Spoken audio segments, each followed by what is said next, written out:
Dans la brume matinale qui enveloppe les plaines et les collines du Japon se glissent les échos lointains d'un monde déchiré par la soif de pouvoir.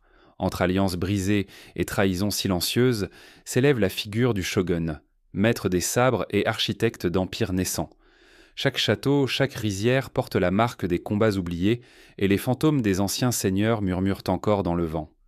C'est une époque où l'honneur vacille, où la vie s'échange contre un instant de gloire, et où la quête de l'omnipotence efface les visages de ceux qui s'y sont perdus.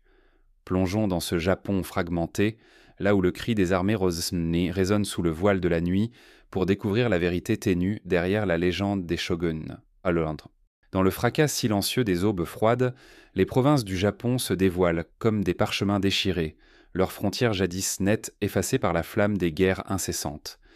Sur les collines de Yamashiro, le manteau de brume dissimule encore les ruines des maisons calcinées, tandis que le vent porte l'écho lointain de rizières abandonnées, vestiges d'une saison de moisson interrompue.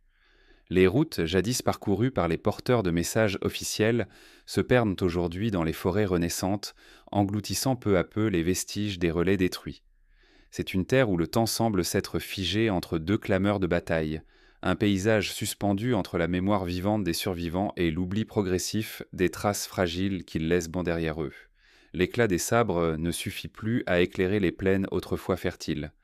Après la guerre d'Onin, déclenchée en 467, le pouvoir central s'est effondré, laissant le trône de Kyoto impuissant face à l'aspiration à l'autonomie des daimyo locaux. Chaque seigneur, maître d'une proportion de terre, a tissé autour de son château des lignes de défense formées d'un manteau de palissades et de fossés, redessinant la carte à sa guise.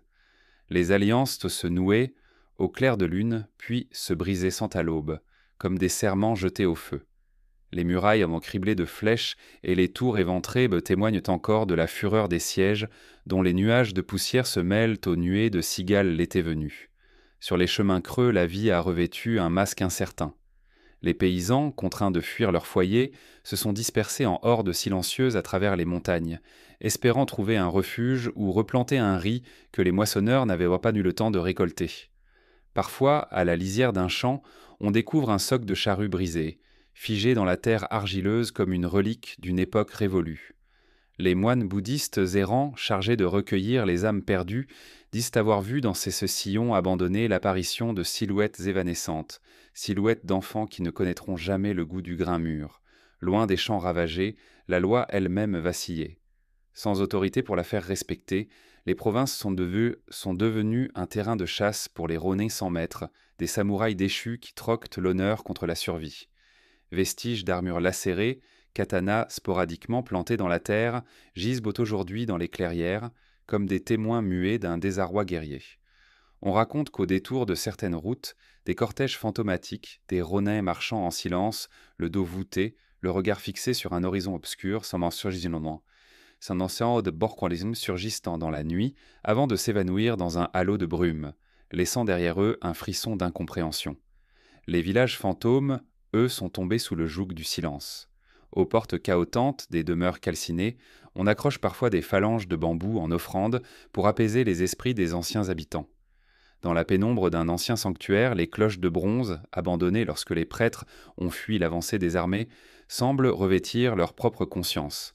Certains villageois jurent avoir entendu leur tintement, précis comme une convocation, alors qu'aucune main humaine n'en avait tiré la corde. Ces échos surnaturels nourrissent la légende d'oiseaux de nuit aux plumes argentées, censés porter les âmes errantes vers l'au-delà. Les frontières mouvantes confèrent à ces provinces un aspect inachevé, comme si elles étaient encore en train de naître. Mikawa cède un hameau à Owari, Owari en revend un autre à Mino, sans qu'aucune carte officielle ne puisse certifier la légitimité de ces échanges. Chaque alliance modifie le tracé des fleuves, des lisières de forêt, jusqu'aux courbes des rivières qui servent de ligne de démarcation. Pour les simples paysans, comprendre à qui appartenait la terre devenait un acte de foi. Un jour sous le shogun d'un clan, le lendemain sous celui d'un autre. Dans cette incertitude, même la perception du temps s'altérait. La saison des pluies, autrefois attendue avec impatience, revêtait désormais la menace d'inondations soudaines et de famines prolongées. Pourtant, derrière cette désolation apparente, se cache une beauté fragile. Les reflets dorés des érables, encore vivants, malgré les combats, dessinent des arabesques sur les murs de pierre des anciens donjons. À l'approche de l'hiver, les premières neiges circulent en silence sur les toits effondrés, offrant un théâtre monochrome où chaque trou de tuile devient un cadre pour la contemplation. C'est dans ces instants suspendus que l'on perçoit la tension, presque palpable, entre la destruction et la renaissance. Chaque chrysanthème naissant au pied d'une tour éventrée rappelle que la vie persiste, obstinée, même dans les cendres. Bientôt, l'ombre des daimyos se dessinera plus nettement, et les châteaux du vent s'élèveront sur ces terres en friche, prêts à imposer un nouvel ordre. Mais pour l'instant, c'est dans le murmure de la terre meurtrie et le chant discret des cigales que résonne l'âme d'un Japon déchiré, où chaque parcelle de sol garde le secret de ses anciennes alliances et de ses trahisons. Un voile d'ombre glisse sur les plaines dévastées où, derrière les murailles effondrées, se trouvent les véritables maîtres du Sengoku, les daimyo. Héritiers d'antiques lignées ou nouveaux conquérants, ils ont profité de l'effondrement du pouvoir central pour tisser leur toile de domination. Les provinces en lambeaux, évoquées précédemment, ne représentent qu'une toile de fond à l'affirmation de leur autorité. Dans le silence feutré des salles basses de leurs manoirs temporaires, les murmures stratégiques dessinent les contours de futures offensives. Ici, plus qu'ailleurs, la guerre est un art subtil, conduit dans l'obscurité des intrigues plutôt qu'au clair du sabre. Derrière chaque nom de daimyo résonne le poids d'une armée silencieuse et d'un réseau de vassaux. Oda Nobunaga, Takeda Shingen, Uesugi Kenshin. Ces figures titanesques incarnent la puissance brute, mais aussi la finesse politique. Rien ne s'improvise. Avant d'envoyer ses ashigaru chargés sous la bannière, le seigneur a calculé le rapport de force, anticipé les routes de ravitaillement et sondé la loyauté de ses alliés. Les cartes se déploient sous ses yeux comme des parchemins vivants. Chaque colline, chaque rivière devient un enjeu décisif. Loin du champ de bataille, le daimyo orchestre les alliances, discipline ses guerriers et manœuvre ses ennemis comme des pièces d'un jeu de go. Le pouvoir d'un daimyo repose non seulement sur la force de ses troupes, mais sur le contrôle du riz. Fief par fief, il fixe la quantité de paiement en koku, cette mesure qui détermine le rang et l'influence. À travers les greniers des paysans et les entrepôts fiscaux, il tire l'essence même de sa puissance. Lors des assemblées annuelles, scrutant les registres d'impôts, il ajuste les prélèvements afin de contenir révoltes et désertions. Car un excès de rigueur ravive la braise de la rébellion. Une clémence trop grande affaiblit sa fortune. Le daimyo devient ainsi un équilibriste, suspendu entre la générosité pour gagner le cœur des paysans et la fermeté pour asseoir son autorité. À l'abri des lourdes portes de bois, les conseils de guerre s'animent dès la fin du jour. Les généraux déploieront des cartes marquées de smisqués de signes énigmatiques, tandis que le seigneur, silhouette drapée d'ombre, écoute le rapport des espions revenus de la province voisine. Les ronen, mercenaires au service du plus offrant, offrent leurs services au plus offrant, là encore une négociation subtile, où les promesses de récompense prennent le pas sur l'honneur perdu. Dans ces discussions feutrées, la ruse vaut parfois mieux que la lance. Un feint de retraite, un message intercepté, et le cours d'une bataille peut basculer. Les manoirs de campagne, véritables nœuds de pouvoir, témoignent de cette dualité. À l'intérieur, des salons aux parois laquées accueillaient 100 ans jadis les courtisans. Aujourd'hui, ils servent de salles de réunion pour les stratèges. Les jardins, piquetés de lanternes de pierre, gardent le silence des conspirations nocturnes. Cernés par des palissades et des fossés, ces domaines provisoires sont conçus pour résister aux sièges éclairs. Tours de guet, argile renforcée, passages secrets vers la forêt. Le daimyo y invite tantôt ses alliés, tantôt ses rivaux, chaque rencontre pouvant sceller une promesse de paix ou déclencher un coup de poignard dans le dos. Les samouraïs, vassaux fidèles jusqu'à la mort, incarnent le bras armé du daimyo. Tissés dans un réseau de loyauté croisée, ils prêtent allégeance selon le système du jiri-ninjo, devoir envers le seigneur et sentiment personnel. Le code d'honneur, le bushido, oblige à la fidélité, mais le sengoku voit fleurir les défections. Un seigneur fait promesse de terres et d'honneur. Le lendemain, un autre offre plus. La vente d'un homme d'armes devient monnaie courante, et les rangs de l'armée se reforment autour de la bannière la plus prospère. Pourtant, malgré ces trahisons, un lien plus subtil unit le daimyo et ses vassaux, l'idée d'un projet commun, la reconstruction d'un monde brisé. Sur ces terres fracturées, les stratégies matrimoniales prolongent les logiques guerrières. Le mariage devient un traité, une potauté contre un renfort militaire, une alliance contre un ennemi commun. Les filles de seigneurs, habillées de soieries pourpres, voyagent sous escorte à travers montagnes et rivières, épouses offertes pour sceller des serments. Pourtant, derrière les tapis brodés, naissent des intrigues discrètes, lettres brûlées à la hâte, pactes secrets entre rivaux, assassins déguisés en servantes. Chaque union est un pari risqué. La stabilité d'un clan se joue autant dans les alcôves que sur les champs de bataille. Le daimyo, en maître absolu de son territoire, dicte la vie quotidienne de ses sujets. Les paysans, travaillant sous l'œil vigilant des intendants locaux, rythment leur existence selon les ordres venus du château. Les récoltes alimentaires sont planifiées, les travaux routiers organisés et les corvées de construction graduées en fonction des besoins militaires. Le moindre grain de riz détourné est une offense contre l'État local. Des registres minutieux consignent chaque gerbe récoltée. Pourtant, au détour d'un sentier, des champs paysans percent parfois l'ordre établi, un rappel sourd de l'humanité que même le pouvoir ne peut entièrement briser. L'influence culturelle des daimyo se prolonge au-delà des affaires militaires. À la faveur d'une paix éphémère, certains lords financent la création de jardins secs, invitant les moines zen à méditer dans les pavillons. Les arts de la cérémonie du thé se forgent à ces tables basses, rituels précis où chaque mouvement devient une leçon de discipline et de raffinement. Les poètes rassemblés sous la tente de paille composent des wakas, célébrant la beauté furtive d'un cerisier en fleurs, tandis que des peintres esquissent sur parchemin la silhouette solitaire d'un guerrier contemplant la plaine. Ainsi se dessine une contrepartie discrète à la violence, l'idée que la culture peut guérir les plaies de la guerre. Pourtant, la menace plane toujours. Un géant comme Takeda Shingen peut surgir de ces collines, la trompe de guerre en écho aux armements massés, prêt à briser toute résistance. Derrière son masque de fer, le daimyo calcule la prochaine offensive, veille au mouvement ennemi et forge de nouvelles alliances. Chaque jour voit naître un pacte et mourir une promesse, tandis que l'ombre de la guerre s'étend sans répit. La nuit tombe enfin sur les manoirs cernés de palissades. Les premières torches s'éteignent, laissant place à un silence factice propice aux conspirations. Demain, le tintement lointain des armures reprendra, et les daimyo, seigneurs de l'ombre, reprendront leur éternelle danse funèbre. Mais pour l'heure, seuls les feuillets tactiques passés en cachette sous les murs murmurent l'aube prochaine, où les sabres interdits trancheront à nouveau le cours de l'histoire. À l'aube, quand la brume des collines du Sengoku s'épaissit, on devine à peine les silhouettes des forges cachées, où naissent les armes les plus redoutées. Pourtant, dans ce monde fracturé, certains sabres ne doivent jamais quitter l'ombre. On les appelle les lames interdites, celles dont le simple port déclenche la colère d'un pouvoir naissant, celles dont même le froid acier semble murmurer des secrets inavouables. Leurs tranchants, noués de légendes, ont percé plus que le cuir des armures. Ils ont transpercé les barrières du sacré et du profane, inscrivant à jamais leur empreinte dans la chair même de l'histoire.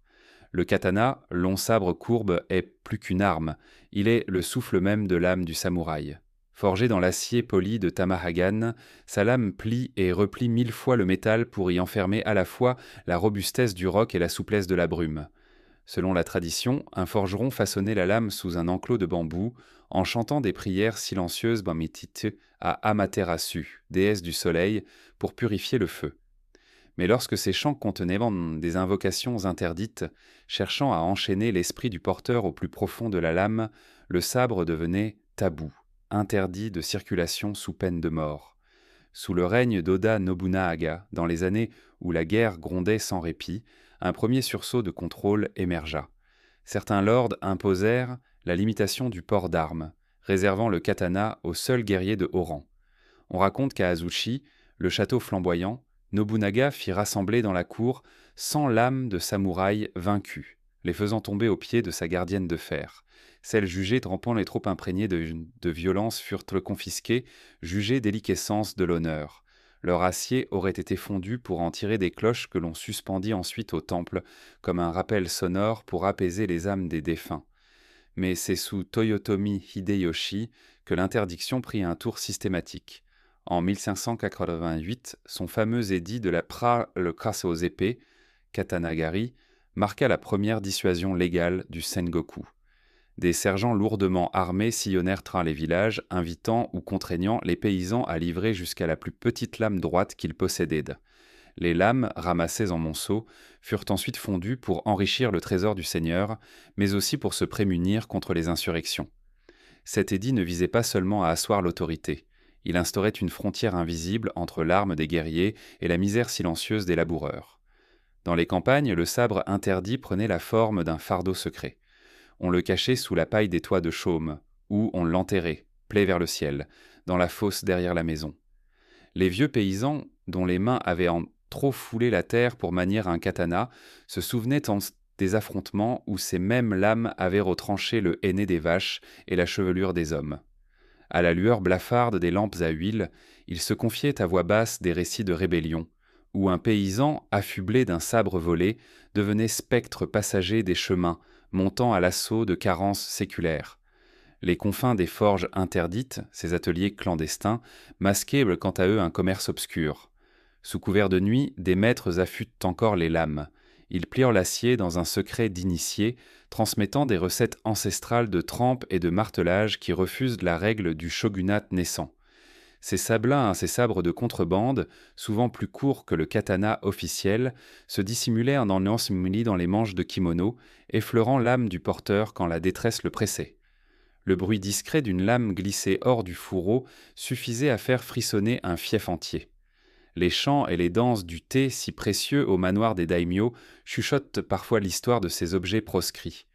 Des maîtres de thé rapportent avoir trouvé, sous les planches du plancher, un fourreau incrusté de laque rouge, témoin silencieux d'une époque où le crime d'armes valait une exécution publique. La cérémonie, dans ce cas, perdait tout son équilibre. Le geste précis, le souffle contenu, le regard tourné vers la fleur déposée dans la tasse, s'assombrissaient d'un poids impalpable, le souvenir trouble d'un sabre qui aurait dû être brisé. Et pourtant certaines lames survivent, transmises de génération en génération au sein de lignées de samouraïs, toujours dissimulées dans l'étoffe des kimonos cérémoniels ou gardées dans des coffres scellés par des sceaux de cire rouge. On y chuchote qu'elles portent la mémoire des combats passés, un coup qui ne guérit jamais complètement la chair, un tranchant qui n'oublie pas la chaleur du sang.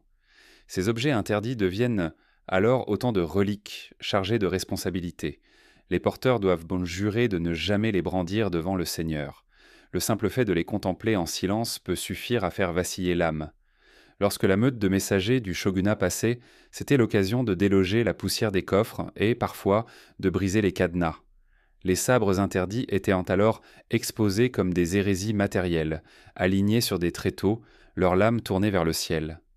Des moines bouddhistes venaient alors réciter des sutras pour exorciser l'esprit de l'arme.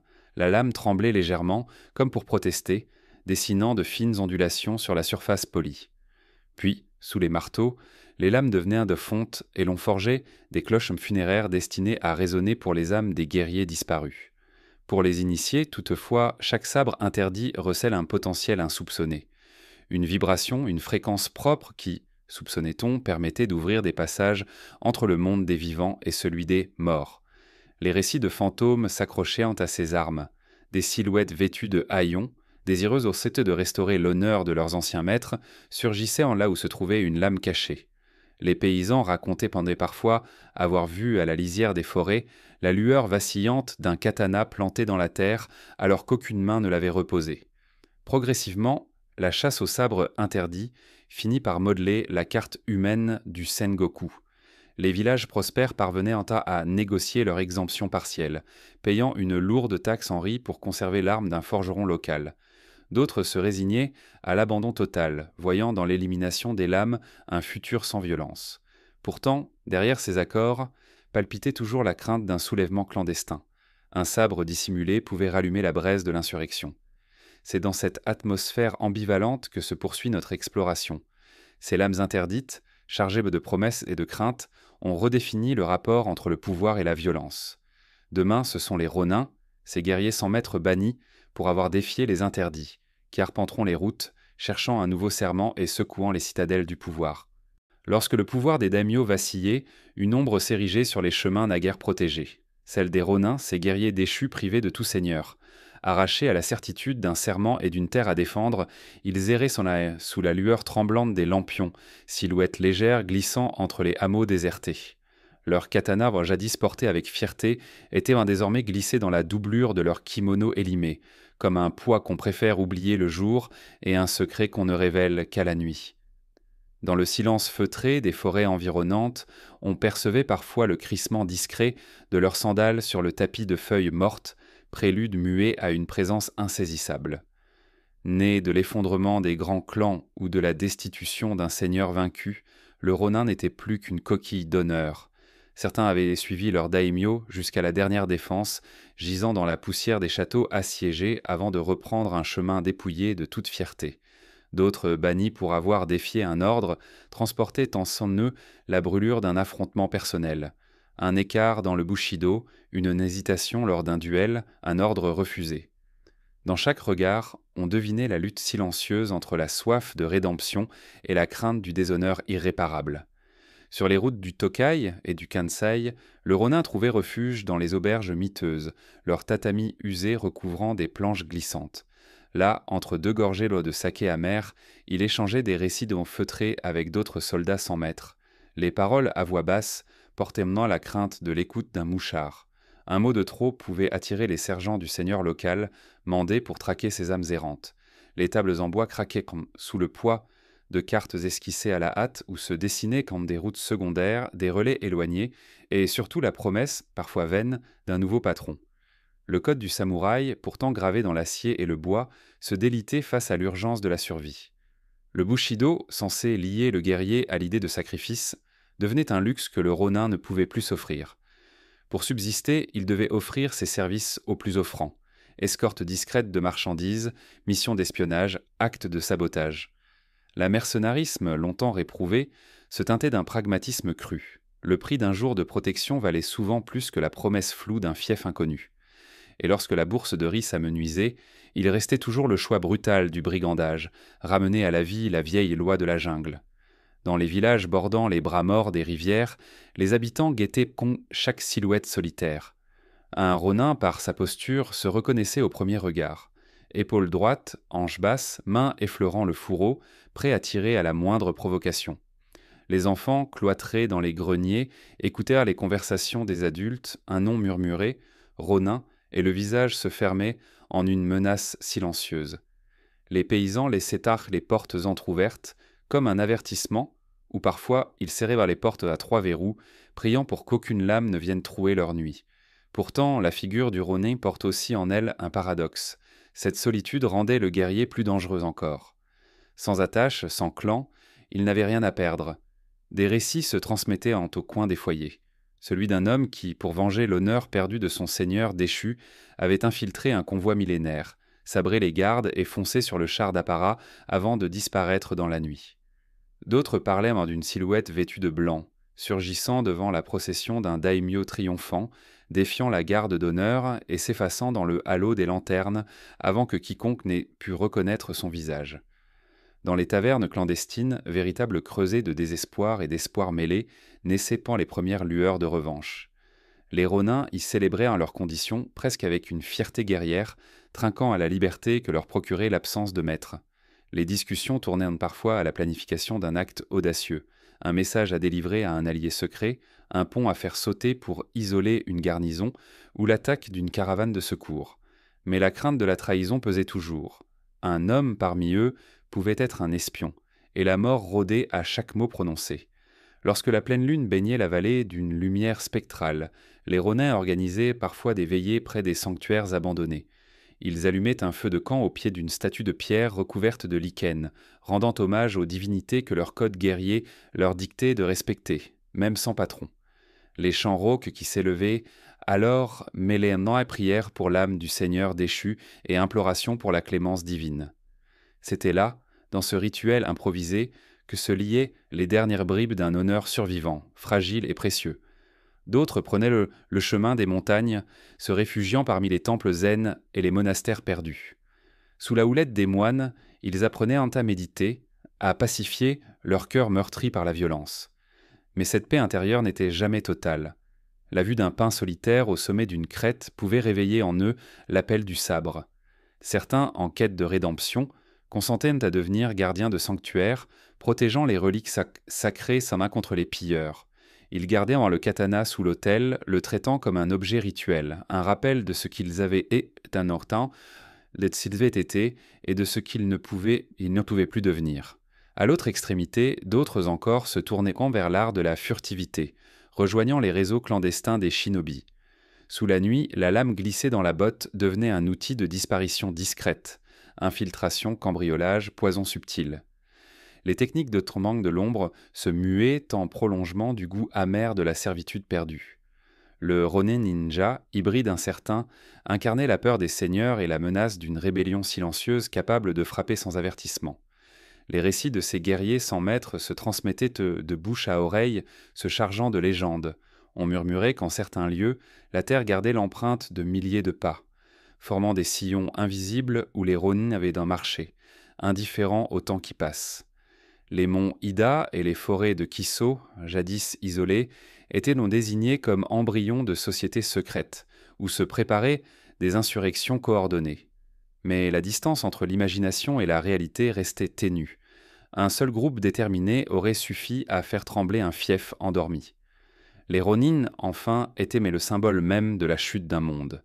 Leur existence rejetée met en lumière l'instabilité du Sengoku, un univers où la loyauté se vend au plus offrant et où l'identité même du guerrier vacille. Ils portaient sur leurs épaules l'image d'une époque suspendue entre tradition et chaos, entre ordre imposé et liberté née de l'abandon. À chaque carrefour, leurs silhouettes se faufilaient, rappelant aux paysans et aux seigneurs que la paix, même fragile, n'était jamais acquise. Leur présence mouvante, telle une ombre insaisissable, alimentait crainte et fascination. Les contes nocturnes évoquaient un cortège silencieux traversant les plaines enneigées, allant chercher l'arme tombée d'un seigneur oublié, pour la ramener comme un trophée d'une guerre que l'on croyait terminée. Leurs visages, masqués par des tissus sombres, restaient invisibles, suggérant un pacte tacite entre ceux qui avaient renoncé à tout et ceux qui, malgré les tempêtes, continuaient à avoir crainte de lutter pour un avenir incertain. Leurs pas invisibles résonnant dans les villages endormis, annonçant la prochaine tempête d'âmes et de lames, le souffle des batailles silencieuses. Quand le soleil décline sur les plaines ocres du Sengoku, un autre conflit prend forme, invisible aux yeux des armées. C'est le souffle des batailles silencieuses, ces combats menés dans l'ombre où l'ennemi ne forme pas une ligne de soldats, mais une présence diffuse faite de regards guettants, de pas feutrés et de cœurs battants à l'unisson avec la terre. Dans le fracas étouffé des forêts de bambous, les guerriers s'apprêtant à frapper sans fanfare, guidés par le cri étouffé d'une corne lointaine ou par le frisson d'une brise qui courbe les hautes herbes. Ces affrontements, loin des épées se croiser et des tambours de guerre, sculptent pourtant la destinée des seigneurs. Dans le creux des collines, on se souvient du siège de Nagashino en 1575. Avant l'aube, les arquebusiers d'Oda Nobunaga s'étaient impostés en silence derrière les palissades improvisées, tandis que les cavaliers de Takeda Shingen, réputés invincibles, s'approchaient sans percevoir la menace. L'attaque ne résonna pas comme un tumulte de sabres, mais comme un souffle continu qui ploie l'air, une rafale de coups de feu, mesurés, synchronisés par le simple battement de tambours compressés. Assez discret pour dérouter l'ennemi, suffisant pourtant pour faucher les rangs. La victoire ne fut pas le fruit d'un choc brutal, mais d'une orchestration immatérielle, un duel entre silence et crainte. Plus loin, dans les campagnes de Mino, des messagers shinobi infiltraient dans les lignes ennemies en se glissant parmi les herbes humides. Les techniques d'espionnage se jouaient faisant du bruit. On contournait les gardes en reproduisant le chant d'un oiseau endémique, on déguisait ses pas en craquements de branchages morts. On utilisait le clapotis discret des rizières irriguées pour dissimuler le glissement d'une lame. Dans l'obscurité, les armées se surprenaient en elles-mêmes, semblant se battre contre des ombres. À l'aube restaient des silhouettes évanouies, des sentiers imprévus et la conviction que l'ennemi pouvait se nicher dans le moindre silence. Les chroniques de l'époque relatent ces manœuvres avec un sourire grave. Un journal de daimyo mentionne la marée muette, qui précéda la chute d'un fortin isolé, pas de trompe, pas de chants guerriers, mais une marée d'hommes déplaçant les palissades sous la lune jusqu'à faire s'écrouler la défense sans que personne n'ait tiré le moindre coup de feu. Les murailles cédèrent sous l'usure du secret et le lever du jour trouva le château déserté. On parla longtemps de la conquête sans clameur, geste furtif qui marqua l'esprit des combattants plus qu'une victoire traditionnelle. Le silence sur le champ de bataille n'est pas simplement absence de bruit. C'est une matière à part entière, un élément à façonner. Les armées choisissent leur camp la nuit, déplaçant des palissades, creusant des tranchées, tout en restant invisibles. On dit qu'au crépuscule, les fantassins se figent, immobiles, comme si la forêt elle-même les avait recouverts d'un voile. Les hiboux qui ululent deviennent complices involontaires, masquant le cliquetis discret des armures. Dans ces instants, chaque souffle se fait calcul, Chaque pas un risque mesuré, et l'ennemi ne se distingue plus de l'obscurité qui l'enveloppe. Pourtant, cette guerre du silence n'est pas purement technique. Elle s'immisce dans la tête des soldats, déforme leurs rêves.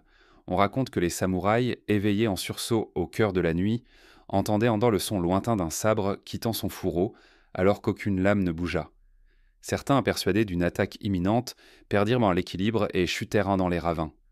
D'autres abandonnèrent leur poste, cherchant à mettre distance entre eux et une menace imprécise. Le simple pressentiment d'un mouvement dans l'ombre s'avérait plus ravageur que le plus violent assaut. Les temples isolés, témoins silencieux de ces affrontements, portent encore les craquelures des pierres. Les moines qui y vivaient rapportent avoir vu, à l'heure où l'aube hésite, des ombres glisser entre les lanternes, se fondre sous les ponts de bois puis s'évanouir. Les clochettes des sanctuaires, à leur réveil, tintèrent d'un accord dissonant, comme pour signaler aux dieux une présence étrangère. On croyait alors que le souffle des batailles silencieuses traversait les murs sacrés, empruntant les couloirs paisibles pour murmurer au creux des alcôves. Le poète guerrier Yamazaki Sokan écrivit un jour « Le silence avant le sabre vaut mieux que 1000 cris sur les champs glacés ». Ces vers, composés sur un parchemin usé, décrivent le moment où l'air frémit, où la nature semble retenir son souffle et où l'homme, suspendu entre deux battements de cœur, se tient prêt à frapper ou à fuir. Ce maintien silencieux, ce silence vibrant, assure-t-il, est le véritable champ de bataille où se nouent la peur et la détermination. Ceux qui l'entendent savent qu'ils ne sont plus maîtres de leur propre sort. Avec le temps, la mémoire de ces affrontements est devenue légende. Les plus anciens habitants des vallées évoquent encore la brume combattante, ce brouillard opaque que rien ne traverse sans heurts. Des rumeurs prétendent qu'il se forme là où s'est versé le plus de sang, et qu'il enferme les âmes des guerriers le tombés. Certains voyageurs avertis évitent ces zones, craignant que le simple fait de marcher dans la brume ne les condamne à revivre éternellement ces instants suspendus entre vie et mort. Pourtant, le souffle des batailles silencieuses ne se limite pas aux rizières des Séquoias et aux forêts, il s'étend aux négociations, aux alliances secrètes. Un traité peut se sceller dans un salon carrelé, au son étouffé d'un pas sur le tatami, plus déterminant que 1000 épées croisées. Les messagers, porteurs de parchemins, traversent la nuit, portés par l'assurance qu'un seul mot écrit peut faire basculer un clan. Dans le calme feutré des demeures seigneuriales, un échange de regards scelle parfois davantage qu'une salve d'arquebuses. Alors que le soleil se retire derrière les pics déchiquetés de la chaîne de Chugoku, l'heure approche où les alliances de sang et de mensonges commenceront à se tisser. Les stratèges à l'esprit froid reprendront leur place dans l'ombre, prêts à transformer un simple serment en pacte de vie ou en trahison muette. Dans le paysage fracturé du Sengoku, le pouvoir se construit souvent loin des champs de bataille, entre des tatamis silencieux et des salons feutrés par des pactes gravés dans le cœur et le sang. Loin des sabres luisants et des trompes de guerre, ces alliances étrentissent une toile discrète où l'honneur se mêle à la duplicité. Chaque accord scellé par un mariage, chaque promesse d'aide militaire payée en otage, révèle la fragilité d'un ordre qui ne tient qu'à un fil. Dans l'ombre de ces tractations, les seigneurs mesurent le prix de leur ambition, et entendent dans la rumeur lointaine de trahisons à venir, comme un soupir porté par le vent. Le système des otages est l'une des plus anciennes formes d'alliance de sang. Un fils de daimyo grandit à la cour d'un seigneur voisin, son sort lié à la fidélité de son père. Tokugawa Ieyasu, alors nommé Matsudaira Takechiyo, fut conduit enfant à Sunpu, chez les Imagawa, où il passa 10 années formatrices sous la garde d'Imagawa Yoshimoto. En échange, l'Imagawa s'assura du soutien du clan Matsudaira lors des campagnes militaires. La captivité y était traitée comme une école de loyauté, où l'otage apprenait les arts de la guerre et de la diplomatie tout en devenant, paradoxalement, le garant même de la paix. Pour les familles, le sacrifice d'un enfant devenait le prix à payer pour éviter l'anéantissement complet. Les mariages politiques, souvent recommandés par les conseillers en coulisses, renforcèrent ces otages silencieux. Oda Nobunaga donna sa sœur Oishi en mariage à Asai Nagamasa pour sceller une alliance décisive contre le clan Asakura. La jeune femme envoyée à Odani porta le deuil 2 fois, celui de son foyer natal quand l'alliance faillit et celui de sa vie paisible quand la guerre s'en mêla. Sous les toits de tuiles noires, les festivités nuptiales masquèrent la peur. Chaque toast levé pouvait être le dernier avant le retournement d'alliance. Les cadeaux échangés, coffrets de laque, rouleaux de soie, quantité de riz, symbolisèrent autant d'engagements que de promesses brises à briser. La fragilité de ces accords apparaissait dès le premier revers. En 1560, après la bataille d'Okehazama, où Oda Nobunaga surprit et tua Imagawa Yoshimoto, Tokugawa Ieyasu profita du chaos pour renouveler son allégeance. L'ancien otage devint maître de ses terres, réécrivant les termes du mariage politique avec sa propre timing dictée par l'opportunité. Les chagrins des précédentes négociations se transformèrent en tremplin. Les alliances de sang, imaginées pour consolider des liens, pouvaient les se retourner comme des lames fendant l'air. Ceux qui clamaient tant à la fidélité pouvaient, le lendemain, céder aux promesses plus généreuses d'un rival. Le clan Asakura, jadis allié aux Asei, fut trahi lorsque Asai Nagamasa décida d'abandonner son beau-frère Asakura Yoshikage pour soutenir Nobunaga. Dans les salles de cérémonie d'Odani, on chuchota que la balance pencha sous le poids des rumeurs. Nobunaga, offrant plus de terres et de privilèges, parvint à séduire le jeune seigneur. La chute d'Asakura, écrasée entre deux feux, rappela que les alliances de sang n'étaient en fait que des équations politiques, où l'affection familiale cédait devant la perspective d'un pouvoir accru. Au-delà des mariages, se nouaient tant d'autres liens, adoption stratégique, serments sous des chrysanthèmes sacrés, échange de sceaux officiels. Toyotomi Hideyoshi, issu d'une naissance modeste, adopta le nom et les prérogatives de la lignée Toyotomi pour asseoir sa légitimité. Il maria ensuite son fils Tsurumatsu à la fille de Tokugawa Ieyasu, établissant un pont entre deux géants montants. Pourtant, la mort prématurée de l'héritier puis la manipulation de la veuve par des conseillers mirent à nu la fragilité de ces accords, toujours suspendus à la vie d'un enfant ou à la faveur d'un deuil. Les faux-semblants s'infiltraient jusque dans les plus humbles traiteurs de thé. Des seigneurs invitaient leurs alliés autour d'une cérémonie raffinée, savamment chorégraphiée, où chaque geste suivant le rituel du chanoyu devenait métaphore d'un échange politique. Les bols de céramique, passés d'un hôte à l'autre, portaient en l'empreinte de la confiance réciproque. Sous l'œil avisé des moines zen, l'alliance semblait sacrée, mais dès que la dernière goutte d'eau fumante s'écoulait, la dissimulation reprenait sa place. Les parchemins de l'accord, cachés dans des coffres secrets, étaient consultés seulement lorsque le sabre avait tranché la riposte. Des messagers au visage voilé parcouraient l'entrain les routes, porteurs de missives codées promettant troupes, vivres et soutien en cas d'attaque. Les mots, écrits en encre de charbon sur des rouleaux de papier washi, pouvaient se révéler mensongers. Un seigneur en plein conflit tirait avantage de chaque concession pour gagner du temps, avant de retourner l'ennemi contre un nouveau partenaire. Les espions, infiltrés dans les roulottes des diplomates, interceptaient ces lettres, décelaient les codes et vendaient l'information aux plus offrants. Ainsi, un traité annoncé comme universellement respecté n'était souvent qu'une rumeur entretenue pour masquer la duplicité. La tension entre coercition et consentement faisait vibrer la terre. Dans la province de Totomi, un mariage d'alliance entre Tokugawa Ieyasu et les Hojo de Kanto fut saboté par une rébellion de paysans payés par un clan rival. Les tours de guet criblées de flèches témoignèrent d'une colère rurale nourrie par des promesses non tenues. Impôts trop lourds, travaux forcés, ravitaillement détourné. La population, traitée comme un pion, se rebellait en tournant les alliances contre leurs instigateurs. Chaque accord de paix devait intégrer la voix d'un peuple désabusé, sinon la stabilité ne serait qu'un leurre fragile. Pourtant, malgré ces trahisons, le besoin d'alliance demeurait vital. Les clans isolés, tels des îlots démunis, cherchaient sans la protection d'un puissant donateur, quel qu'il soit, acceptant le poids d'impôts accrus pour jouir de la sécurité. Les marchands et les garçons de leur côté finançaient parfois des guerres en échange de monopoles temporaires sur le sel, le riz ou le commerce maritime.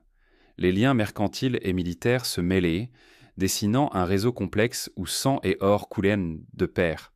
Bientôt, sur ces fondations de promesses et de dangers, s'élèveront les châteaux du vent, témoins muets des alliances bâties sur le mensonge et la nécessité. Dans les plis brumeux des vallées japonaises se dressent les silhouettes éthérées des châteaux du vent, ces forteresses érigées pour défier le silence et le souffle instable des tempêtes. Perchés sur des crêtes rocheuses ou nichés au cœur de collines boisées, ils semblent flotter au-dessus des nuages, comme des îlots de pierre défiant l'impermanence.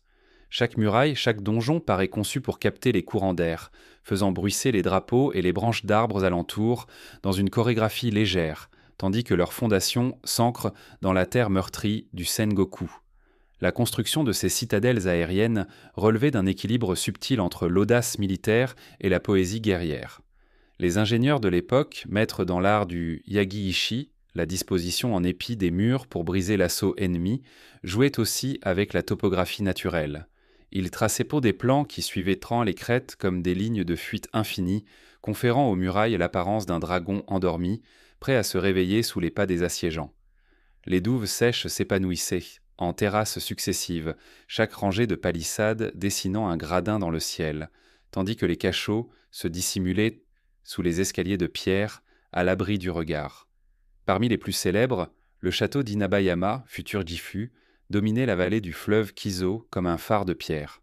Construit sur un promontoire étroit, il ne laissait guère de place aux assaillants.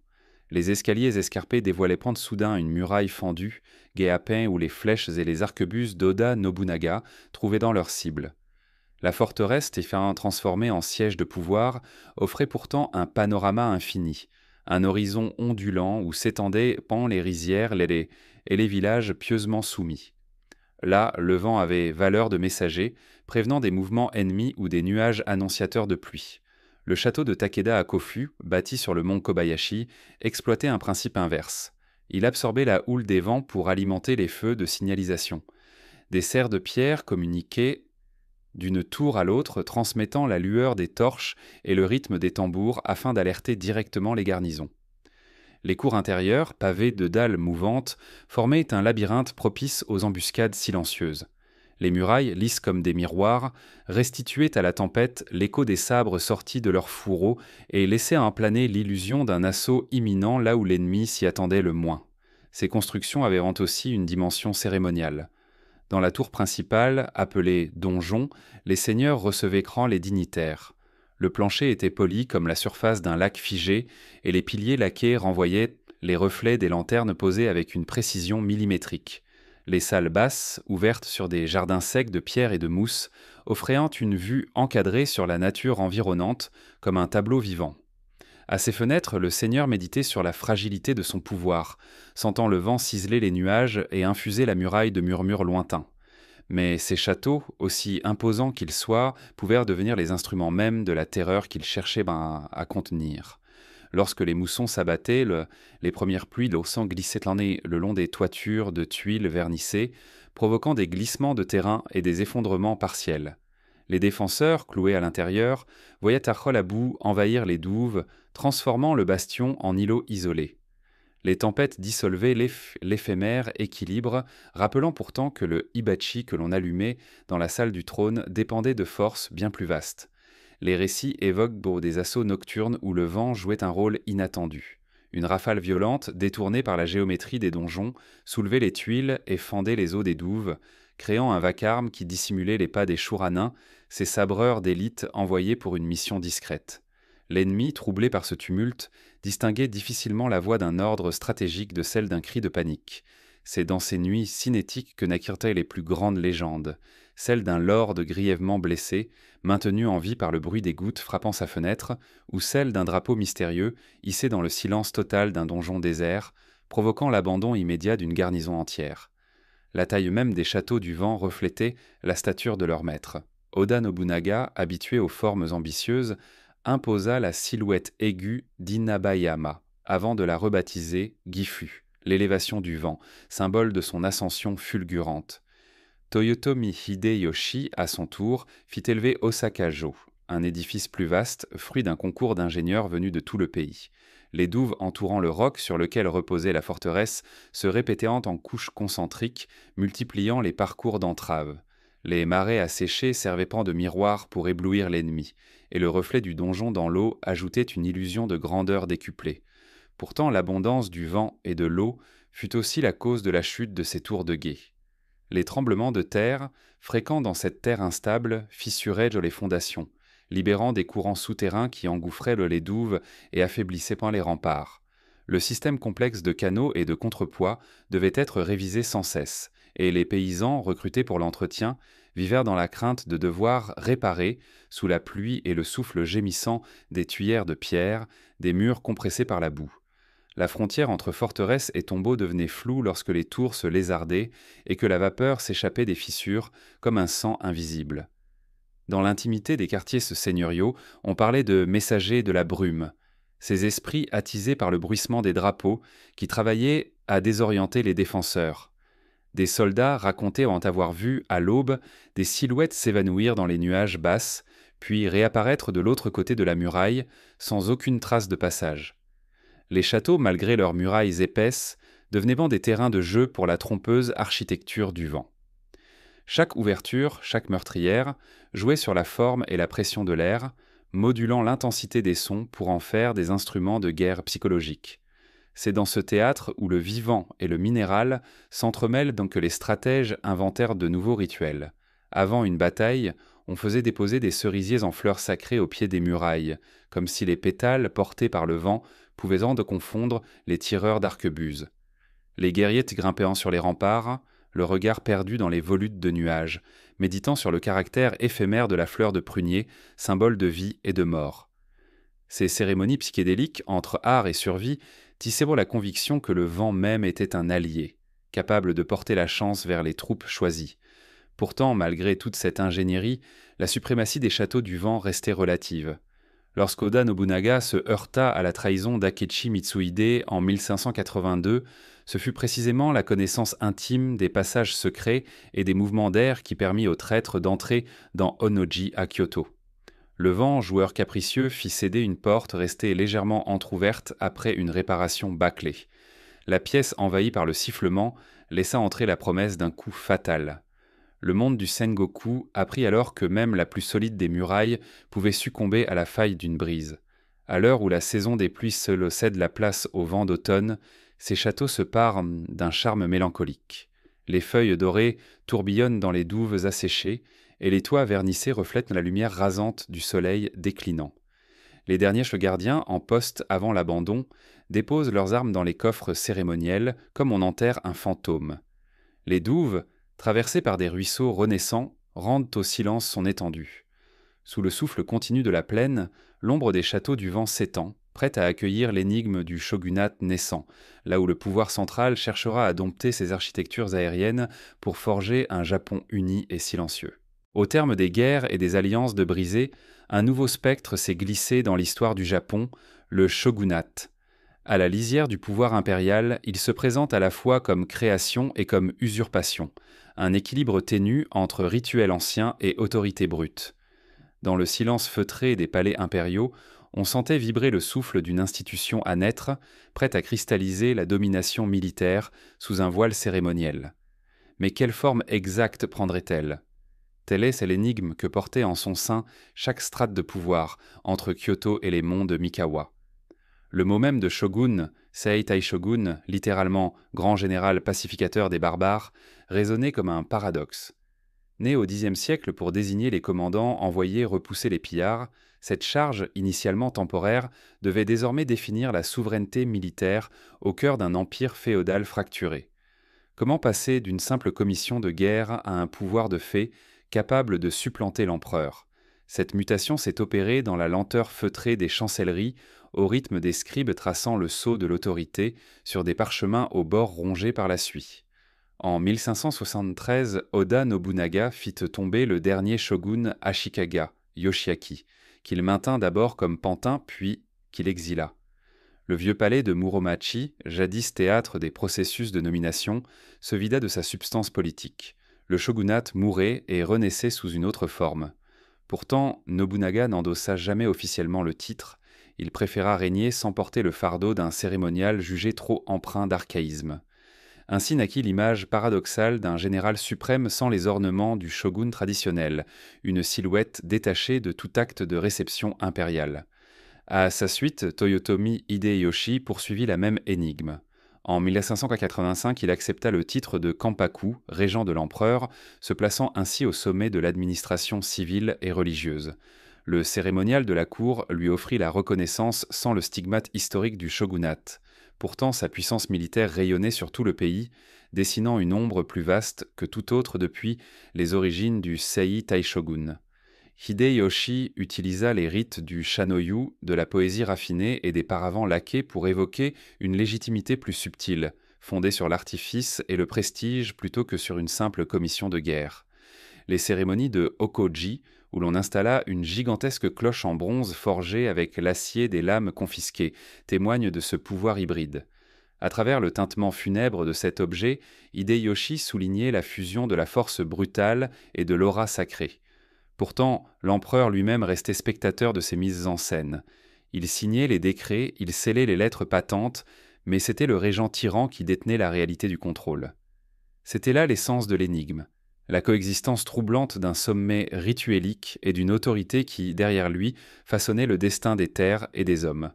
La bataille décisive de Sekigahara en 1600 menaça de dissiper ce manteau d'illusion. D'un côté, Ishida Mitsunari, héritier de Hideyoshi, s'appuyait sur l'héritage du régent Kampaku. De l'autre, Tokugawa Ieyasu, stratège patient, jouait de tous les faux semblants pour attirer à lui les daimyo hésitants. Quand l'aube zébrée de la plaine révéla les bannières noires du pouvoir renaissant, beaucoup comprirent tant que le véritable shogun serait celui qui, au-delà des titres, contrôlerait la géographie et l'économie du pays. L'enjeu n'était plus seulement militaire, mais institutionnel, qui détiendrait le sceau de l'ordre nouveau. En 1603, Ieyasu reçut enfin le mandat impérial pour devenir Seii Taishogun. La cérémonie, discrète aux yeux du grand public, se déroula dans un pavillon de Kyoto que seuls quelques témoins autorisés approchèrent. Les cloisons coulissantes s'ouvrirent un instant sur l'empereur en kimono brodé de dragons, inscrivant dans l'ouverture un jeu de pouvoir et de contre-pouvoir invisible. Puis sous le bruit feutré des sandales, Ieyasu s'avança, tête basse, recueillant un parchemin qui n'avait de valeur que par la présence silencieuse du monarque sacré. Ce geste, à la fois solennel et presque furtif, marqua la naissance formelle du shogunat Tokugawa. Pourtant, l'institution demeurait inachevée. Les Tokugawa établirent leur bastion à Edo, loin des temples et des cercles de cour de Kyoto. Cet éloignement amplifia l'énigme. Le siège du pouvoir militaire se situait désormais hors du regard impérial, dans une cité portuaire en devenir. Les cérémonies tsuoni de succession réservées aux samouraïs et aux courtisans triés sur le volet se tenaient pendant le donjon d'Edo, un édifice modeste comparé aux palais anciens, mais bâti pour durer. Les murs peints de taches d'ombre reflétaient sur la lumière de la baie, tissant un théâtre d'illusions où chaque invité cherchait un regard échangé derrière les paravents. Entre Kyoto et Edo, la dualité se fit plus vive encore. L'empereur, gardien de la légitimité sacrée, demeurait isolé derrière les monts, tandis que le shogun, investisseur premier de l'ordre temporel, consolidait son réseau de daimyo loyaux par des chartes, des tenures de terre et des corvées obligatoires. Les Sankin Kotai, ces tournées annuelles imposées aux seigneurs vassaux pour les maintenir à flot constant entre leur fief et la capitale militaire, incarnèrent le filigrane de cette relation ambiguë. Chaque voyage devenait un rappel silencieux de la hiérarchie masquée. Malgré tout, l'énigme persistait, le shogun, bien qu'accordé par l'empereur, n'était plus soumis à son contrôle direct.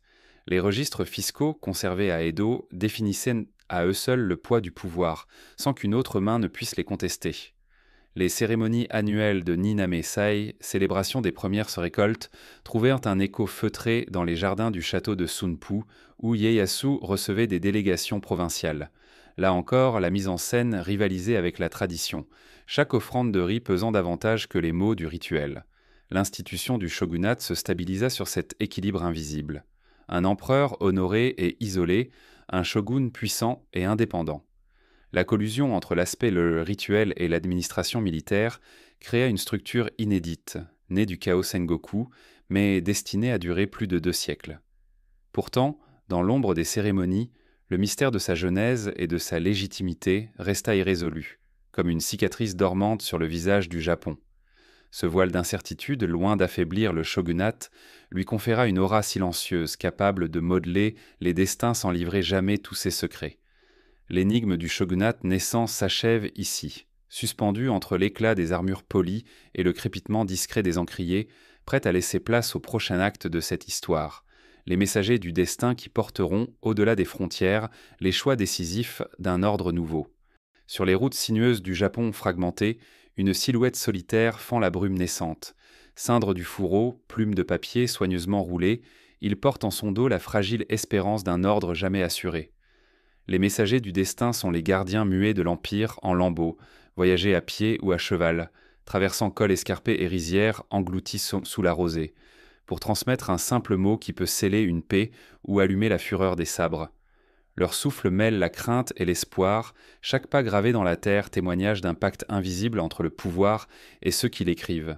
Le réseau des Hikyaku, ces coursiers d'État, s'étendait le long des grandes voies, Tokaido, Nakasendo, Oshukaido, formant des relais espacés d'une dizaine de kilomètres. À chacune de ces stations, un cheval reposait, un message échangé au galop, et l'ombre du Hikyaku s'évanouissait vers le prochain point de relais. Ces relais shukuba étaient de simples auberges de bois, où l'on déposait la monture, où l'on rafraîchissait les lettres scellées et où l'on murmurait la divine bénédiction d'Inari ou de Hashiman, dieu de la guerre, pour protéger le courrier. Les Ikyaku portaient le kamiyobumi, sceau officiel en cire rouge, garant de l'authenticité du parchemin. Sans ce sceau, l'écrit n'avait que peu de valeur. C'était le talisman qui conférait au mot son pouvoir. Dès les premières lueurs du XVIe siècle, Toyotomi Hideyoshi fit de ses messagers ses yeux et ses oreilles. Avant chaque campagne, il transcrivait sur de longs rouleaux de papier washi les ordres pour ses généraux, emplacement des troupes, consignes de ravitaillement, tactiques d'encerclement, puis il appelait ses Ikyaku à la hâte pour qu'ils s'élancent vers les châteaux du vent. Certains coureurs parcouraient plus de 100 kilomètres en une nuit, enchaînant relais et bravant la pluie fine qui détrempait les sentiers. À l'aube, Nobunaga déjà recevait l'écho de ses ailes d'encre, la promesse de la victoire ou l'avertissement d'un piège. La transmission d'un message ne se limitait pas à la vitesse, elle impliquait la discrétion et le secret. Les lettres sensibles étaient écrites avec une encre spéciale, que seuls certains rouges ou noirs, préparés selon une recette jalousement gardée, pouvaient en révéler. À l'abri d'un pli, le Ikyaku glissait un morceau de charbon ou une goutte de saké pour dissimuler un code. Un assemblage de postures, de petits points sur la marge, indiquait la position exacte d'une embuscade ou la date d'une trahison. Ces mots invisibles, découverts à l'aide d'une flamme tamisée, changeaient ces enjeux la donne. Ils faisaient des messagers, des acteurs involontaires d'une danse politique où l'information valait plus que l'acier. Sur les chemins isolés, la mort guettait derrière chaque bosquet. Les brigands, profitant du désordre, embusquaient les coursiers, volant leurs montures et incendiant les parchemins. Les Ronins sans maître, rejetés par les alliances de sang, prenaient souvent ce rôle. Ils extorquaient l'acheminement des messages aux seigneurs locaux, rançonnant les familles autres de paysans pour obtenir le droit de bouger seuls. Les Ikyaku, formés à l'équitation et au maniement du yari, devaient se défendre, parfois faire pleuvoir la flamme d'une torche pour éloigner les ombres. Chaque message sauvé du pillage devenait un triomphe sur le chaos. Pour se prémunir de ces raids, les seigneurs instituaient des convois. Plusieurs messagers voyageaient ensemble, encadrés par un petit détachement de samouraïs. Dans la nuit, le bruit sourd des sabres dans leurs fourreaux se mêlait au chant des grenouilles dans les marais. Le Ikyaku, malgré son visage baigné de sueur, avançait tête basse, protégé par le halo d'une lanterne suspendue à la poignée du katana. Un écrin de lumière dans la nuit prenait alors la forme d'un souffle, comme si la vie même du message dépendait de cet éclat discret. Les archives impériales conservent quelques lettres de Shinran, messager du clan Oesugi, détaillant ses escapades vers la province de Echigo en 1568. Il y raconte l'usage d'un petit tambour de poignée dissimulé sous son aori qui rythmait sa fuite. 2 frappes rapides pour signaler sa présence à un allié, 3 longues pour signifier le danger. Les cris s'étaient demués en notes silencieuses, perçues seulement par ceux qui savaient distinguer leur écho. De cette littérature de l'ombre naquit l'idée que le messager était autant un musicien du soupçon qu'un agent de l'ordre. Parfois ces coursiers particuliers à des missions plus discrètes encore. Porter une bride en soie, scellée d'un clan à un autre, inviter un daimyo à une réunion secrète sous couvert d'une visite d'amitié. Un simple pli de papier offrait l'illusion d'une confiance partagée, même si derrière la soie on dissimulait un poignard. Certains messagers devinrent un maître dans l'art de l'imposture. Ils changeaient de nom, de tenue, adaptés dans leur dialecte pour tromper leurs poursuivants. Les récits racontent qu'un Ikyaku parvint à pénétrer dans le château imprenable de Odawara, se faisant passer pour un marchand de Gohei, ses baguettes de papier cérémoniel avant de déposer un message qui précipita la reddition du dernier clan Hojo. Les messagers n'étaient pas que vecteurs de la guerre. Ils transmettaient aussi les poèmes de haïku composés par des seigneurs. En exil, les comptes rendus des récoltes menacées, les avertissements d'épidémies dévastant les monastères isolés. À chaque vallée, les nouvelles changeaient. Un typhon engloutissait un gué, un cerisier se fane prématurément, ou un moine errant portait une prophétie d'un temps nouveau. Le courrier, souvent écrit au crayon de suie, parfumé au santal pour dissimuler le lieu d'origine, cristallisait la mémoire du pays. Les messagers devenaient alors historiens ambulants, conservant en eux le pouls d'une époque où tout semblait pouvoir basculer à chaque lettre. Lorsqu'un nouveau shogun nomma ses samouraïs à des postes clés, ce furent non les messagers qui apportèrent la nouvelle à travers le Japon. Les habitants des régions reculées, apprenant la nomination de Tokugawa Ieyasu en 1603, reçurent les dépêches dans des boîtes de cèdre, délicatement gravées de calligraphies officielles. L'arrivée de ces envois déclenchait une effervescence mesurée. Les villageois déployaient entre les drapeaux rouges, offraient riz et saké pour célébrer la stabilité retrouvée, tout en murmurant leurs inquiétudes sur l'avenir. Car chaque message portait à la fois la promesse de la paix et la crainte d'un pouvoir toujours plus lointain. Pour achever leur mission, les messagers franchissaient souvent des frontières invisibles, celles qui séparent la vie et la mort, l'honneur et l'abandon. Beaucoup ne revoyant jamais Kyoto ni Edo, leurs noms s'effaçaient tous les des registres, leurs silhouettes se confondaient avec le paysage, comme si la terre les avait absorbés. On racontait que, dans les clairières où ils avaient repéri, poussaient tantôt des herbes argentées, infiniment douces, épousant la forme de leurs derniers pas. Les Ikyaku mortes offraient ainsi un dernier service. Rappeler le prix du labeur silencieux, nourrir la légende d'un pays façonné par les mots acheminés à la vitesse du courage. Lorsque l'encre de leur dernière missive séchait, s'ouvrait un chemin vers une nouvelle ère. Mais avant que la course des coursiers ne s'achève, le monde continuait de vaciller. Bientôt, les renversements de trônes viendraient redessiner les cartes du pouvoir, et d'autres messagers, porteurs de lettres scellées, seraient appelés à forger le destin du Japon.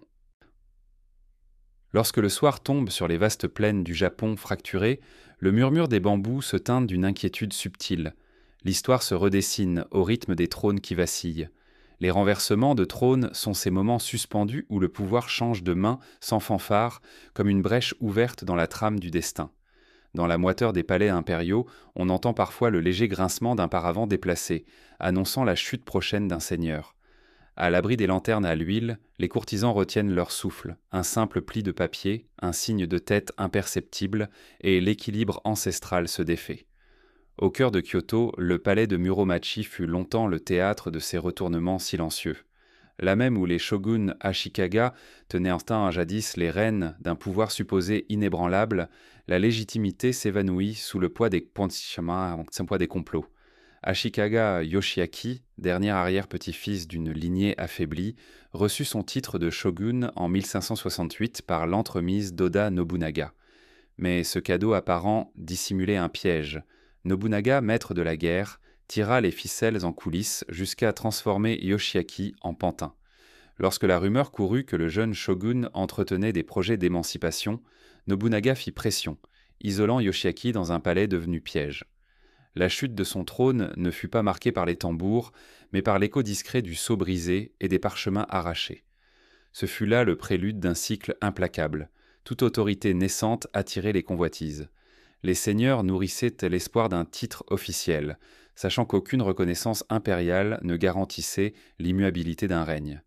En 1582, la trahison d'Akechi Mitsuhide, fidèle lieutenant de Nobunaga, illustrera cette vérité cruelle. Au terme d'une journée où la cour de Honnoji s'était drapée de sérénité, Mitsuhide fit dévier ses troupes, mena un coup de force et encercla le seigneur qu'il avait formé. Sous les toits en tuiles vernissées, Nobunaga ne perdit pas une bataille rangée. Il se donna la mort plutôt que de voir son trône renversé par l'honneur corrompu d'un allié. Le palais, enveloppé de fumée et de sang, devint un sanctuaire de légende, gardant l'empreinte d'un renversement opéré en un souffle. Mais si Nobunaga mourut dans les flammes de la trahison, son ombre ne cessa de planer. Toyotomi Hideyoshi, son bras droit, sut tirer profit de ce chaos pour s'emparer du pouvoir et façonner ses propres renversements. Sans porter le titre de shogun, il devint Kampaku, régent du trône, usant autant de la cérémonie que de la diplomatie. Les alliances de sang, tissées par des mariages et par l'adoption de lignées prestigieuses, dissimulaient un désir d'absolu. Pourtant, à chaque passation, Hideyoshi craignait un complot. Dans les couloirs du palais d'Osaka, on murmurait qu'un daimyo déçu préparait déjà son soulèvement. Le renversement n'était jamais définitif. Dans l'ombre des salles de réception, Le sort d'un trône pouvait changer au gré d'une seule confidence. Lorsque Hideyoshi mourut en 1198, son fils unique Tsurumatsu, trop jeune pour gouverner, laissa un vide que les seigneurs s'empressèrent de combler. Les 5 régents censés le protéger, les Go-Tairo, virent leur cohésion se désagréger à mesure que chacun cherchait à tirer la couverture à soi. La bataille de Sekigahara, en 600, fut l'aboutissement de ces rivalités larvées. Tokugawa Ieyasu, patient et calculateur, joua de ces alliances formelles comme d'une main experte sur un échiquier. Il fit basculer des clans entiers, vendit plusieurs de ses anciens serments pour s'assurer une victoire presque sans égale. Quand les dernières lances croisèrent leurs ombres à l'aube, le destin du trône fut scellé non par un siège spectaculaire, mais par la dispersion d'une coalition mal équilibrée. Le renversement de trône nécessite une mécanique délicate, un accès à l'autorité, une légitimité glissante et l'imperceptible basculement des cœurs. Ieyasu, à la manière d'un forgeron, martela sa victoire dans l'administration et les rituels. En 1603, sous la baie d'Edo, il reçut enfin le titre de Sei Taishogun, signant de son sceau un pouvoir plus vaste que celui de ses prédécesseurs. Mais même ce triomphe fut empreint d'ombre. L'empereur restait l'épine dans la chair de sa souveraineté. Les cérémonies de nomination, soigneusement orchestrées, ne purent être masquer le malaise d'une institution surgie du chaos. Le trône, si solidement établi qu'il paraissait, reposait sur la fragilité d'une tradition remodelée. Au fil des années, la cour de Tokyo se transforma en un bastion où l'on mesurait chaque parole. Les Sankin Kotai, voyage obligatoire des daimyo de leur fief jusqu'à la capitale militaire, jouèrent un rôle essentiel dans la consolidation du pouvoir. Chaque visite imposée devenait un rituel de soumission, mais aussi une occasion de comploter à l'abri des regards. Les processus cérémoniels, précisés dans des manuels au décor d'or, laissaient en des interstices. Dans les jardins de gravier, sous le chant des grues peintes sur les paravents, des stratèges murmuraient pour sorte d'autres renversements, craignant d'être balayés par un vent contraire. Au-delà des conflits militaires, le trône se voit aussi renversé par les crises économiques et sociales. Les récoltes ratées, les famines et les épidémies fragilisent la légitimité d'un pouvoir qui ne peut plus protéger son peuple. La révolte paysanne de Shimabara en 1637 en est le reflet. Un soulèvement nourri par l'oppression fiscale et la persécution religieuse secoua les fondations du shogunat Tokugawa. Les mandataires envoyés pour mater la rébellion découvrirent que la colère du cœur peut renverser un trône plus sûrement qu'un bataillon de samouraïs. Les murailles d'un château, même les plus épaisses, devenaient des pièges pour ceux qui y cherchaient en tant qu'un refuge face à la misère. Pourtant, malgré ces secousses, le shogunat perdura, protégeant son trône des secousses intérieures. Les roturiers, instrumentalisés par une bureaucratie rigide, furent encouragés à recueillir les histoires des anciens soulèvements pour maintenir la crainte. Les chroniques officielles glorifiaient la stabilité, tout en entendant la crainte des renversements à chaque expiration du pouvoir. Le cliquetis régulier des portes closes, le frémissement d'un rideau de porte, suffisaient à rappeler que la paix était un état instable, suspendu à la vigilance d'une caste ancienne. À travers plus de 2 siècles, les renversements de trônes redéfinirent la relation entre gouvernés et gouvernants. L'autorité s'installa dans l'idée que le trône n'est jamais acquis, que le sceau peut se fissurer sous le souffle d'une volonté nouvelle. Les épidémies, les catastrophes naturelles et jusqu'au séisme étaient les considérés comme des messagers célestes, avertissant d'un renversement possible. Les prêtres shintoïstes inscrivaient ces événements dans le grand livre du destin, conseillant l'empereur et le shogun de prendre garde aux signes discrets. L'ombre des renversements plane encore sur les couloirs déserts des palais d'Edo. Un éventail abandonné, un kimono accroché de travers, un lacis de gravier mal ratissé dans un jardin zen, tout rappelait un désordre latent. Les historiens modernes évoquent l'idée que l'art de gouverner, dans le Japon prémoderne, reposait autant sur la gestion des mots et des symboles que sur la maîtrise des armes. Chaque sceau apposé, chaque pacte signé, était une invitation au renversement, douce, quasi imperceptible, mais toujours possible. À l'ombre des toits recouverts de mousse, la question demeure. Qui osera à nouveau renverser le trône du pouvoir ? Car l'histoire du Sengoku et du shogunat Tokugawa enseigne que le trône, comme le vent, ne se donne pas, il s'emporte dans un souffle. Les prochaines années verront naître d'autres mains ambitieuses, prêtes à écrire la suite de cette légende silencieuse où chaque renversement de trône est un rituel de la fragilité humaine. Et dans les coffres scellés des châteaux et les sanctuaires retirés dorment des objets chargés d'une force silencieuse, les artefacts de pouvoir. Ils ne sont ni épées étincelantes, ni armures cliquetantes, mais bien des reliques imprégnées de symboles anciens, capables de conférer légitimité ou crainte à celui qui les possède. Un simple éventail laqué, peint de motifs célestes, peut déclarer la naissance d'un nouveau seigneur. Un rouleau de soie portant la calligraphie d'un poème impérial peut assurer la protection des esprits gardiens. Ces objets les trouvent dans leur sens dans le rituel de leur présentation, et dans le murmure discret de ceux qui en connaissent la provenance. Parmi les plus prisés, on compte les miroirs sacrés, tsukubai, transmis depuis l'Antiquité. Forgés dans un bronze poli à l'extrême, ils renvoient dans le regard de l'observateur tout en dissimulant l'image de l'âme. Les dignitaires shintoïstes affirment que ces miroirs contiennent une fraction du kami céleste et qu'ils doivent être exposés dans un pavillon aux parois coulissantes, jamais face au soleil levant pour ne pas éveiller la jalousie des dieux. Lorsque le shogun reçoit un tel miroir d'un temple majeur, c'est un pacte tacite. La demeure devient un sanctuaire et le pouvoir terrestre s'enracine dans le divin. Les sceaux impériaux, caches de cire gravées de caractères élégants, jouent un rôle tout aussi crucial. Chaque décret apposé de leur empreinte légifère le destin d'un fief. Chaque missive ornée d'un nouveau sceau affirme la faveur royale. Lorsque Tokugawa Ieyasu transféra le grand sceau des Ashikaga à Edo en 1603, il ne fit pas qu'emporter un symbole. Il déplaça la source même de l'autorité. Les chanceliers, chargés d'entretenir les matrices de bois sculptées, considéraient en fait que la moindre fissure pouvait délier les serments. Et les barons des provinces guettèrent de ce geste, anticipant déjà un monde où le shogun, par la signature d'un simple rouleau, définirait la vie et la mort. Les oriflammes cérémonielles ne sont pas que de simples enseignes colorées. Tissés de fils d'or et d'argent, ils se parement de laurels et de dragons, de cerisiers et de chrysanthèmes, chaque motif évoquant un chapitre de l'histoire soviétique d'un clan. Leur port, lors d'une procession, concentre les regards et symbolise la permanence du lignage sur la terre.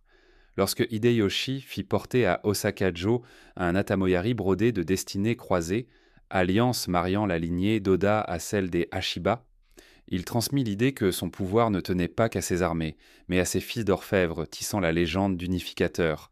Certains artefacts franchissent la frontière de l'étrange. Les gemmes funéraires, appelées shibuichi, sont des pierres volcaniques polies, puis incrustées d'argent, utilisées pour accompagner le seppuku d'un samouraï déchu. Leur éclat terne capte la lueur des lanternes funéraires, et l'on dit que si l'on dort près d'une telle gemme, on rêve des derniers instants du défunt, la morsure du vent sur la gorge, le tremblement du sabre, la dernière vision du ciel. Ces objets, dispersés après la cérémonie, se voient parfois recyclés en pendentifs ou en clous de porte, répandant un frisson de réminiscence dans les demeures d'antiens qui souhaitent vraiment s'en protéger. Moins connus, dans les stands de cérémonie de thé, le roji et le chashitsu incarnent l'artefact de pouvoir le plus discret. Quand un seigneur invite un rival dans sa maison de thé, c'est une démonstration d'humilité apparente. Il lui offre le rituel du shanoyu, geste cérémoniel où chaque mouvement est codifié et chaque grain de poudre de thé pèse sur la balance de la confiance.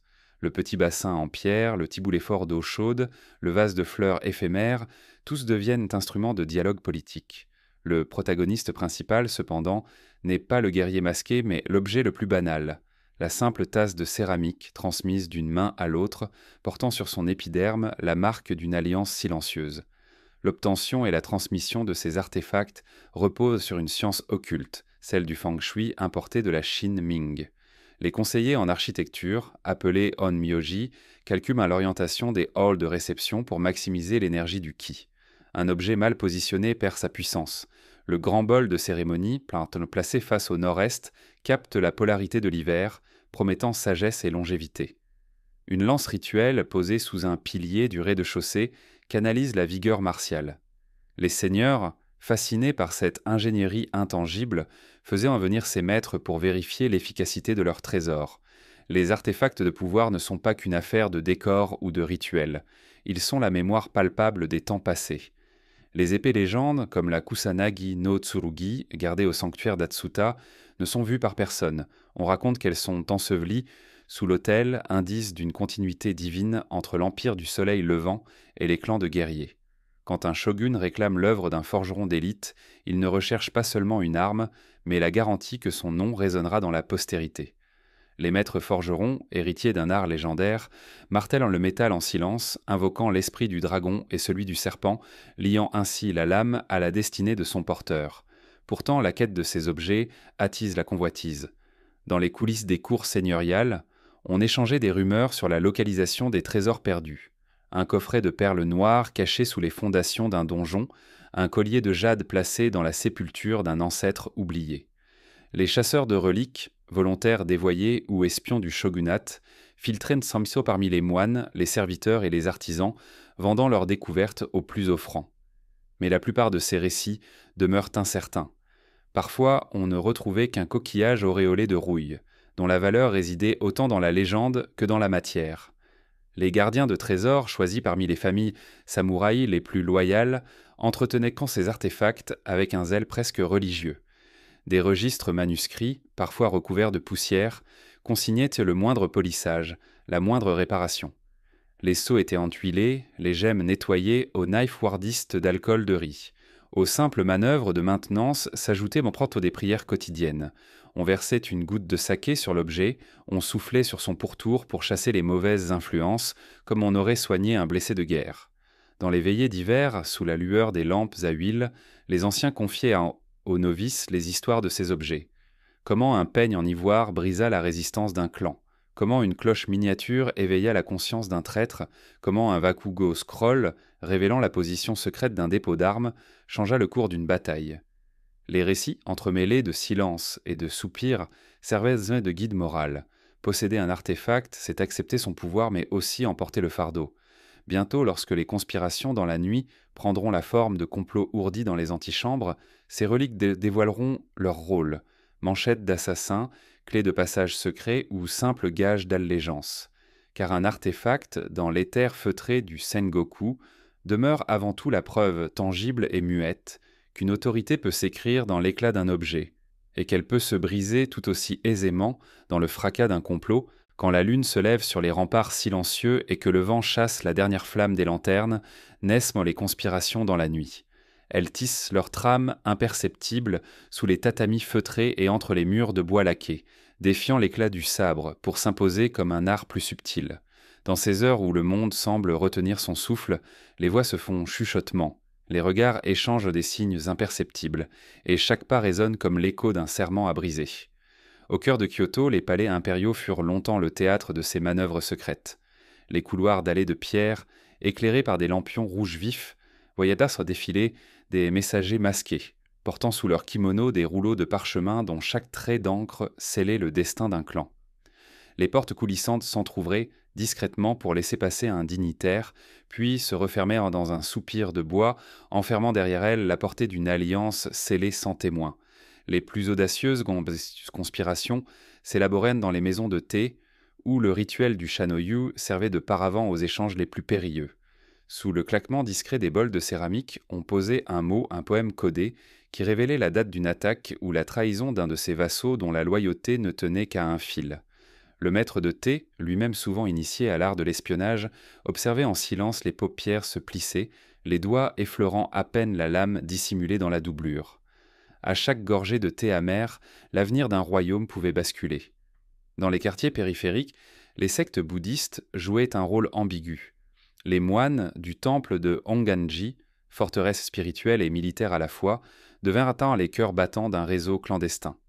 Derrière les rituels de purification, on échangeait clandestinement des billets pliés en 4, makimono écrits de la main d'Ishida Mitsunari, appelant à la résistance contre l'avènement de Tokugawa Ieyasu. Les plus fervents plantaient, à l'aube, des banderoles dissimulées derrière les cyprès du jardin, annonçant à qui savait lire le moment précis d'une attaque conjointe. Les ninjas, maîtres des ombres, furent les artisans les plus discrets de ces intrigues.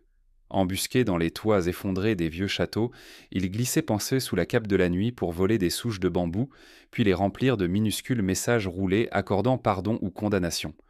On raconte qu'un jour, dans la province d'Iga, un shinobi pénétra jusqu'au palais d'un daimyo allié à Hideyoshi, déposa un poignard sous l'oreiller du seigneur, puis repartit sans un bruit, signifiant par ce simple geste que la fidélité n'était qu'un jeu d'apparence. Les cryptographes officiels, discrets détenteurs de secrets d'État, transcrivaient ces ordres impériaux dans un langage chiffré, utilisant un mélange de kana et de sinogrammes incompréhensibles pour l'œil non initié. Chaque lettre portait une signature invisible, un petit point d'encre rouge au coin du parchemin garantissant son origine. Les contrebandiers, formés à dérober ces rouleaux, collaboraient parfois à un réseau ennemi, échangeant un codex volé contre du riz ou de l'argent. C'est ainsi qu'on riait, sous cape de voir des épigrammes signés de grands noms circuler parmi les paysans, provoquant des soulèvements prématurés et fragilisant les troupes stationnées. Les alliances de nuit se nouaient aussi par le sang versé. Les sabreurs conspirateurs, liés par le djiri, faisaient un injuré à leurs complices de verser 3 gouttes de leur propre sang sur l'estampe d'un dragon, gravant ainsi leur promesse dans l'acier. Ces rituels, accomplis dans le secret des greniers, assuraient une loyauté plus solide que n'importe quel serment prononcé devant un conseil. Mais ils attiraient aussi la convoitise de ceux prêts à trahir pour un plus grand pouvoir. Chaque goutte de sang versée scellait un pacte, et une trahison équivalait à la malédiction du dragon phobicide. Les onmyoji, sorciers et divinateurs, épaulaient l'un les seigneurs dans ces conspirations, guidant leurs pas au travers de talismans porteurs de ki favorables. Ils repéraient tant les lieux où l'énergie terrestre fumait sous la surface, conseillant d'y creuser un passage secret, d'y déposer un message sous une dalle sacrée, ou même d'y enterrer un trésor pour gagner la faveur d'un kami.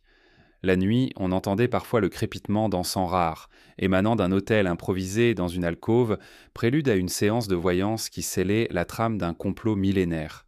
Les intrigues d'Ushar-Stig touchaient aussi les familles de courtisans. Derrière les éventails de soie, on complotait la mise à l'écart d'un favori, échangeant des billets doux entre une dame de compagnie et un chambellan déchu, promettant en échange la promotion d'un parent. Quand le shogun recevait ses rapports maquillés de louanges, il ne voyait que les sourires polis des messagers. Pourtant, les alliances, quand ils se construisaient et se brisaient dans ces cercles feutrés, loin des armures étincelantes. Plus loin, dans les montagnes, les paysans ignoraient souvent ces manigances, mais se trouvaient parfois entraînés malgré eux. Des villageois, menacés d'exil ou attirés par la promesse d'une parcelle de rizière, étaient recrutés pour transporter en catimini de petites caisses tonsiras de métal, projectiles de bronze destinés à couvrir un assaut au petit matin. Certains ne revenaient jamais, leurs noms effacés des registres, comme si la terre elle-même les avait engloutis pour cacher les traces de l'injustice. Et puis venait l'aube, lorsque les conspirations se métamorphosaient en gestes concrets, un messager exhortant une garnison à la désertion, un message glissé dans la main d'un samouraï s'apprêtant à franchir la porte du château, ou le claquement discret d'un volant de papier signalant le report d'une réunion cruciale. Le monde se réveillait avec ses répercussions invisibles. Un décalage de garnison, un changement de bannière flottant sur le donjon, une absence inexpliquée à la cérémonie du thé. Le silence de la nuit révélait ainsi ses véritables armes. Le doute, la rumeur, la suspicion.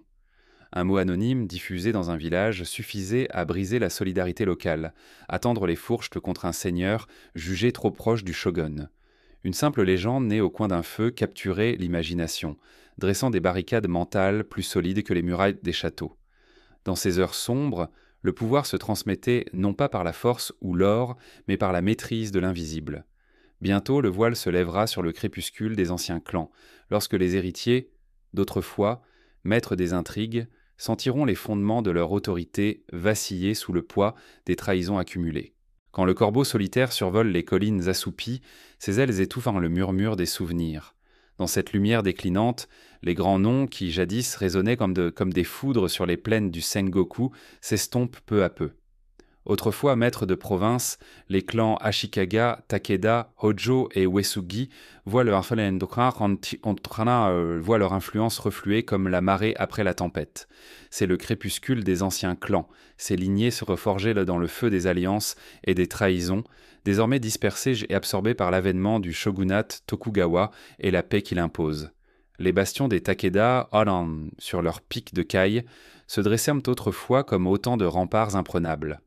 Takeda Shingen, surnommé le Tigre de Kai, avait bâti son empire sur les monts du Ida et de la Koshinetsu, nouant des alliances politiques et militaires qui terrifiaient ses voisins.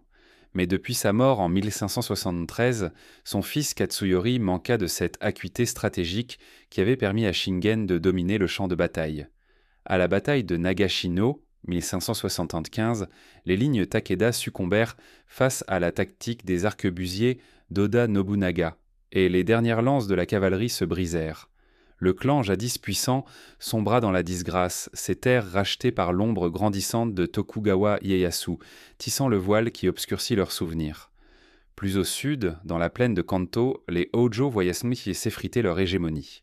Le château d'Odawara, véritable cœur de leur pouvoir, résistait aux offensives des seigneurs rivaux jusqu'à ce que Toyotomi Hideyoshi n'y envoie ses munitions et ses troupes. En 1590, après un siège méthodique où la famine et la maladie usèrent de plus sûrement que l'acier, les Hojo déposèrent d'Orseur les armes. Hideyoshi, sacré régent, fit raser les murailles d'Odawara et dispersa les vassaux.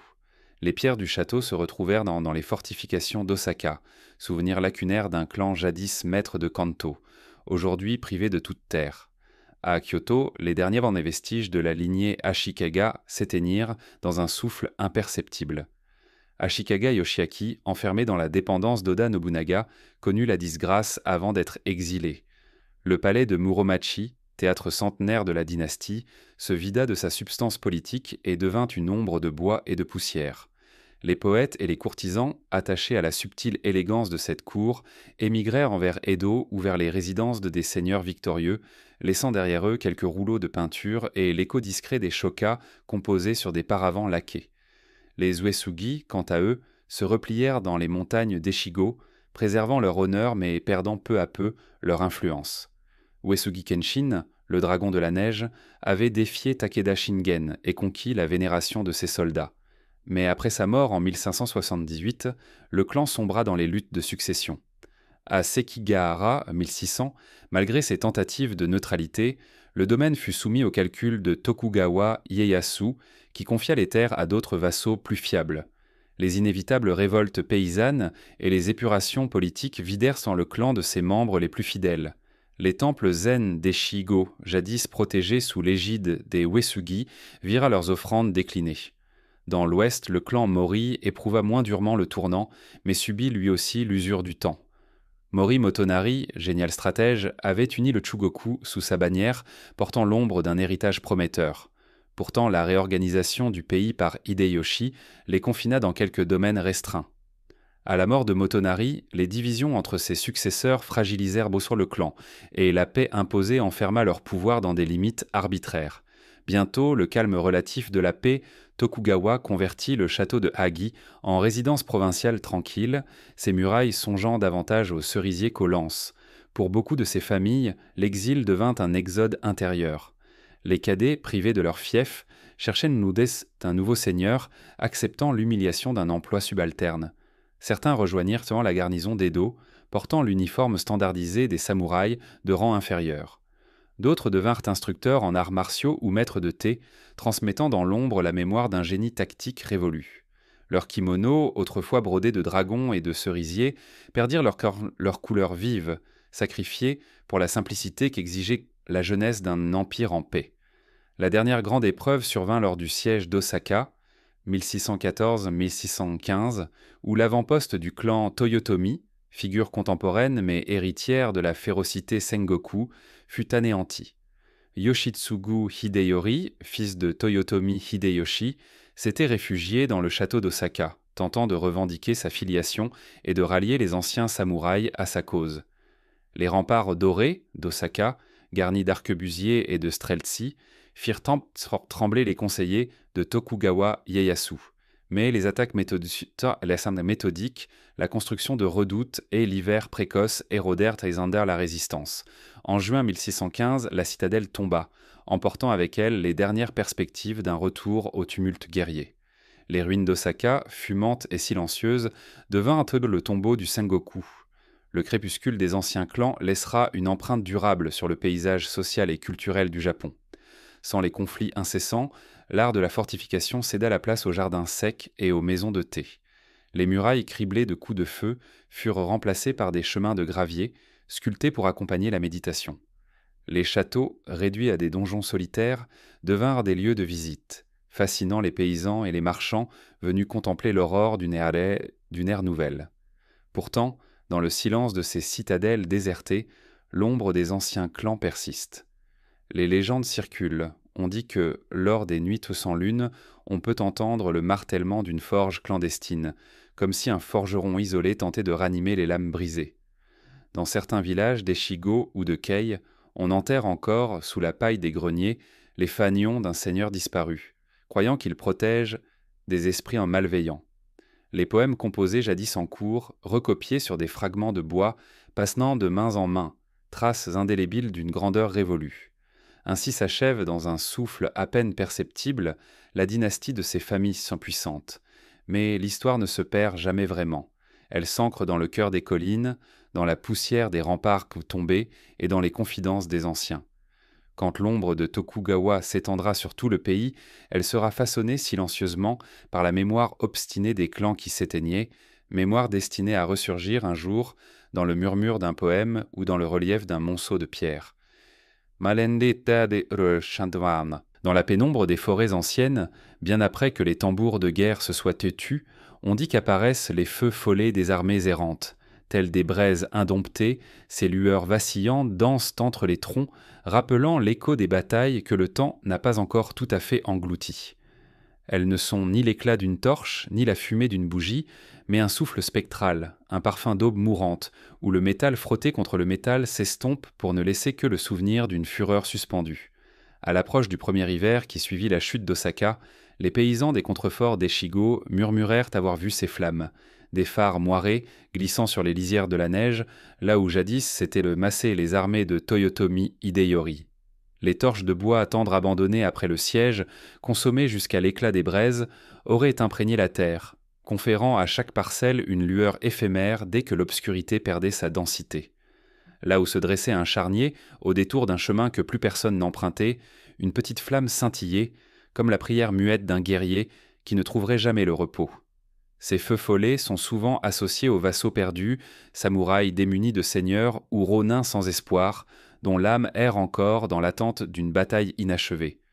Les plus anxieux juraient de les avoir entendus murmurer des cris étouffés, des ordres réitérés, avancez, tenez la ligne, comme si la guerre, malgré son terme officiel, continuait de s'écrire dans un autre monde.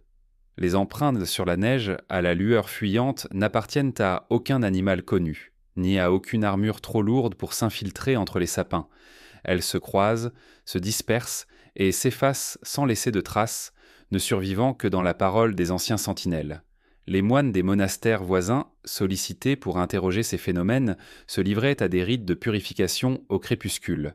Ils allumaient d'abord des lanternes de riz devant les autels, invitaient à voir les esprits à quitter la forêt, puis récitaient constait des sutras dans le souffle du vent.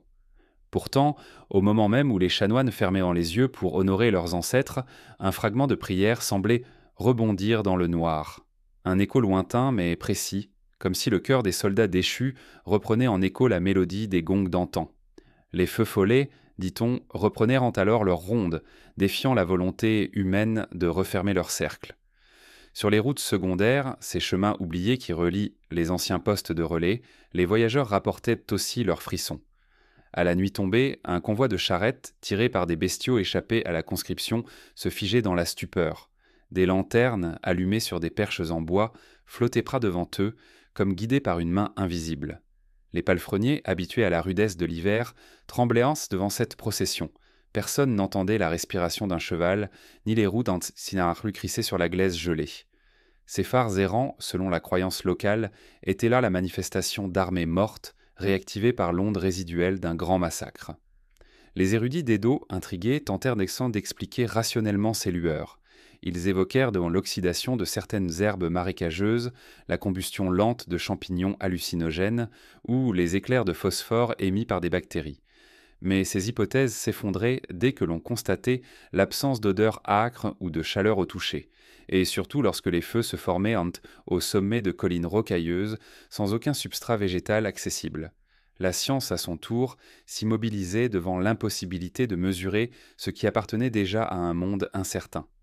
Au-delà des explications, ces apparitions jouaient un rôle social majeur. Les seigneurs, en entendant les récits circuler dans leurs fiefs, exploitaient la crainte qu'ils suscitaient pour resserrer leur mainmise.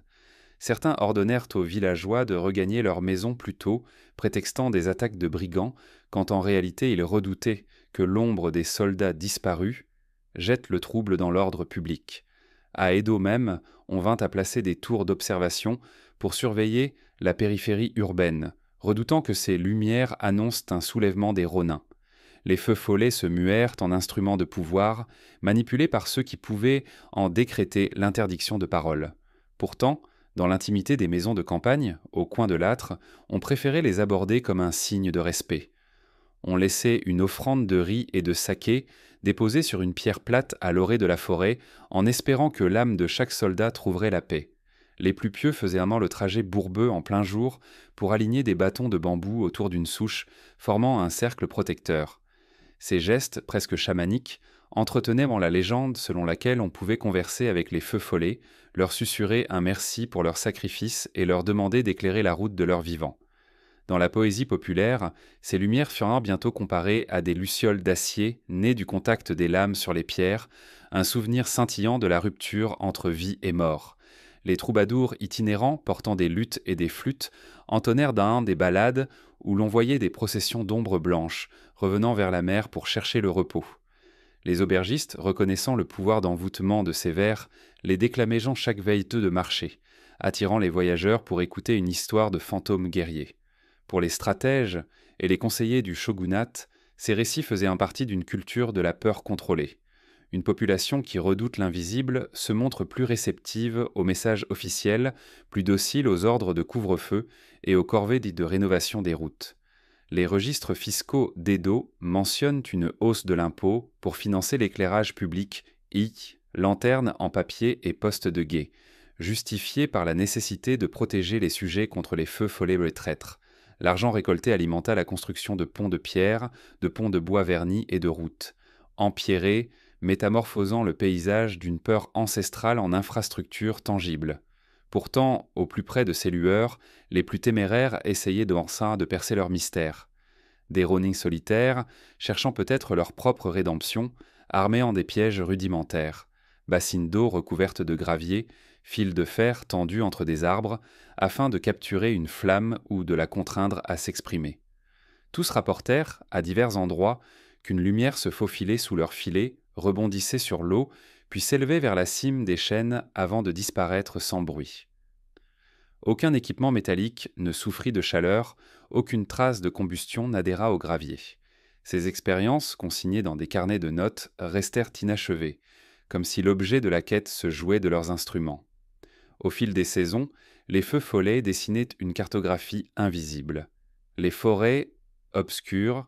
Quand les derniers échos du Sengoku se sont tus, un parfum de renouveau s'est diffusé dans l'air, chargé de brumes matinales et de promesses incertaines. Les plaines naguère labourées de bourre et de fureur se parent à présent d'une quiétude chancelante, comme si la terre, lasse des combats, respirait à peine. L'établissement du shogunat Tokugawa en 603 marqua l'arrivée d'un nouveau pacte, un accord tacite entre le sabre et le gouvernement, fondé sur la discipline, la restriction des armes et l'organisation méticuleuse des classes sociales. Pour la première fois depuis des décennies, l'Empire semblait se figer dans un silence presque sacré. Pourtant, chaque pas vers la stabilité portait en lui l'écho de l'ancienne guerre, soufflant un doute persistant sur la véritable durée de ce fragile équilibre. Dans ce paysage apaisé, le système du Sankin Kotai devint la colonne vertébrale du nouveau régime. Chaque daimyo était tenu d'alterner son séjour entre son domaine et la capitale militaire d'Edo, entraînant dans son sillage une caravane de serviteurs, d'intendants et de troupeaux de marchandises. Ce rythme imposé assurait la fidélité au shogun. Laisser sa résidence vide trop longtemps signifiait risquer la mainmise de l'État. Les routes, anciennement théâtre de raids et d'embuscades, se transformèrent en artères vitales, où circulaient des messagers, marchands et courtiers. Les relais officiels, jadis discrets, furent bâtis en auberges plus solides, gardiens d'un commerce florissant, mais aussi témoins vigilants de la loyauté feinte ou réelle des seigneurs. Le bakuhan, ce système dual opposant le bakufu central aux han provinciaux, redessina la carte politique. Chaque fief, conçu comme une cellule semi-autonome, voyait son seigneur tamponner ses propres règles tout en répondant aux injonctions de la capitale. Les recensements cadastraux menés avec la rigueur d'un officier fiscal classaient la population selon le rang, samouraïs, paysans, artisans et marchands. Cette hiérarchie rigide, inscrite dans des registres de bois et de papier washi, établit un ordre social sans précédent. Mais la frontière entre coopération et défiance restait ténue. Un excès de zèle d'un intendant pouvait réveiller l'esprit d'autonomie des paysans, tandis qu'un shogun trop pressant risquait de réveiller le trop-plein d'ambition des daimyo. Pour asseoir ce régime, Hideyoshi puis Ieyasu promulguèrent des édits réglementant l'usage des lames et la possession de terres. La grande chasse aux épées fut renouvelée sous un autre nom.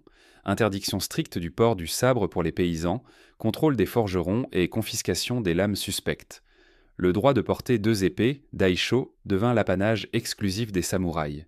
Ce choix brutal trancha le lien ancestral entre guerriers et soldats de fortune, mais soumit aussi les ronins à un choix cruel, rejoindre un maître reconnu ou sombrer dans l'ombre clandestine. L'arme la plus tranchante n'était plus le katana, mais le décret administratif, capable de réduire un clan à l'état de misère en un coup de plume. Pourtant, sous ce vernis de réglementation, naquit un âge d'or de la culture. La paix permit aux arts de s'épanouir. Le théâtre No, né des traditions bouddhiques, gagna en subtilité dramatique.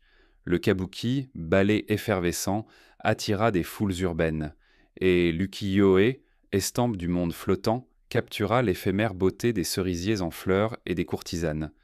Les maisons de thé se multiplièrent le long des rivières, invitant à la méditation et à la conversation codifiée. Les poètes composèrent des waka, célébrant la justesse d'un hanami, tandis que les calligraphes les traçaient, en un seul trait, l'interrogation du temps qui passe. Cette floraison artistique, née de la tranquillité imposée, masqua la tension sous-jacente. Le calme était aussi une toile fascinante où se dissimulaient des ombres agitées, car la paix restait un mirage habilement orchestré. Dans les provinces éloignées, des ronins sans maître se rassemblaient en camarilla secrète, préparant des actes de vengeance contre ceux qui avaient instauré les lois martiales. Les chrétiens persécutés depuis l'édit de 1514 se réfugiaient dans les collines, tissant un réseau souterrain de temples clandestins. Au cœur d'Edo, les quartiers de plaisir bruissaient, de rumeurs subversives, poèmes satiriques glissés dans des lanternes, pamphlets distribués la nuit, dénonçant l'oppression fiscale et la spoliation des paysans. Chaque soulèvement, même mineur, rappelait combien l'ordre n'était qu'une frontière poreuse entre la paix et le retour du tumulte. Pour maintenir cette stabilité, le shogunat déploya un appareil de surveillance sophistiqué. Les metsuke, inspecteurs itinérants, contrôlaient les mœurs et les finances des seigneurs, s'assurant qu'aucun ne disposât de forces militaires non répertoriées. La censure littéraire traquait les pamphlets subversifs, tandis que les caravanes de corvées réparaient sans cesse routes, ponts et arsenaux. Les registres fiscaux, mis à jour chaque année, garantissaient une vision globale du potentiel économique du pays. Ainsi, la paix devint un objet de gestion, un flux d'informations contrôlé, mais aussi un levier de pouvoir, capable d'étouffer toute velléité de résistance avant qu'elle ne s'éveille. L'économie tirée de la mauvaise herbe des guerres prit un nouvel élan. Les ports de Kyushu virent affluer des navires étrangers chargés d'épices, de soie et de métal. Les marchands, longtemps méprisés, s'enrichirent au rythme des échanges, imposant une classe de commerçants prospères. Les rizières, assainies par des canaux modernisés, livrèrent des récoltes records, permettant l'essor d'un marché intérieur.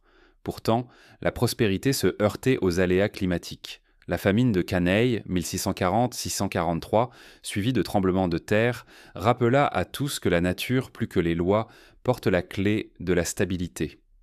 Un hiver rigoureux suffisait à fragiliser la confiance collective. Pour canaliser les tensions, on développa un calendrier festif ancré dans la tradition shintoïste. Matsuri pour honorer les kami, procession où se mêlaient nos prières et divertissements. Aux portes des châteaux, on érigea des stèles commémoratives, gravant le souvenir des guerres passées et vantant la gloire des héros tombés. Les pèlerinages vers Ise ou Nikko mobilisaient chaque année des foules, offrant un exutoire à l'angoisse sociale. Ces cérémonies, à la croisée du sacré et du festif, firent de la religion un relais essentiel du pacte de paix, rappelant que chaque offrande, chaque pas vers le sanctuaire était une promesse renouvelée de loyauté. Pourtant, la paix restait toujours en équilibre instable. La mémoire des feux, follets errants et des batailles silencieuses voulait qu'à tout instant le souffle du conflit puisse renaître. Les paysans, écrasés parfois par des impôts trop lourds, murmuraient des chants de révolte à l'orée des bois. Les seigneurs, bien que pacifiés, restaient vigilants. Une simple étincelle de désespoir pouvait rallumer l'incendie ancestral. C'est dans cette tension féconde que naissait le véritable pacte fragile de la paix future, un accord de survie façonné par la peur, le commerce et le rituel, où chaque protagoniste apprenait à contenir ses désirs de revanche. Dans le souffle discret du crépuscule, alors que les ombres s'allongent sur les douves des anciens châteaux, ce pacte attend d'être mis à l'épreuve. La paix, toujours prête à se fendre, se tisse chaque jour dans les gestes du quotidien. L'échange d'un bol de riz, la vénération d'un kami, le ramassage d'une litière de mèches de papier au passage d'un haut dignitaire. Et tandis que l'histoire se tourne vers un horizon d'harmonie incertaine, il suffit d'un regard, d'une lettre anonyme ou d'un sabre dissimulé pour que le délicat fil du pacte se tende à nouveau.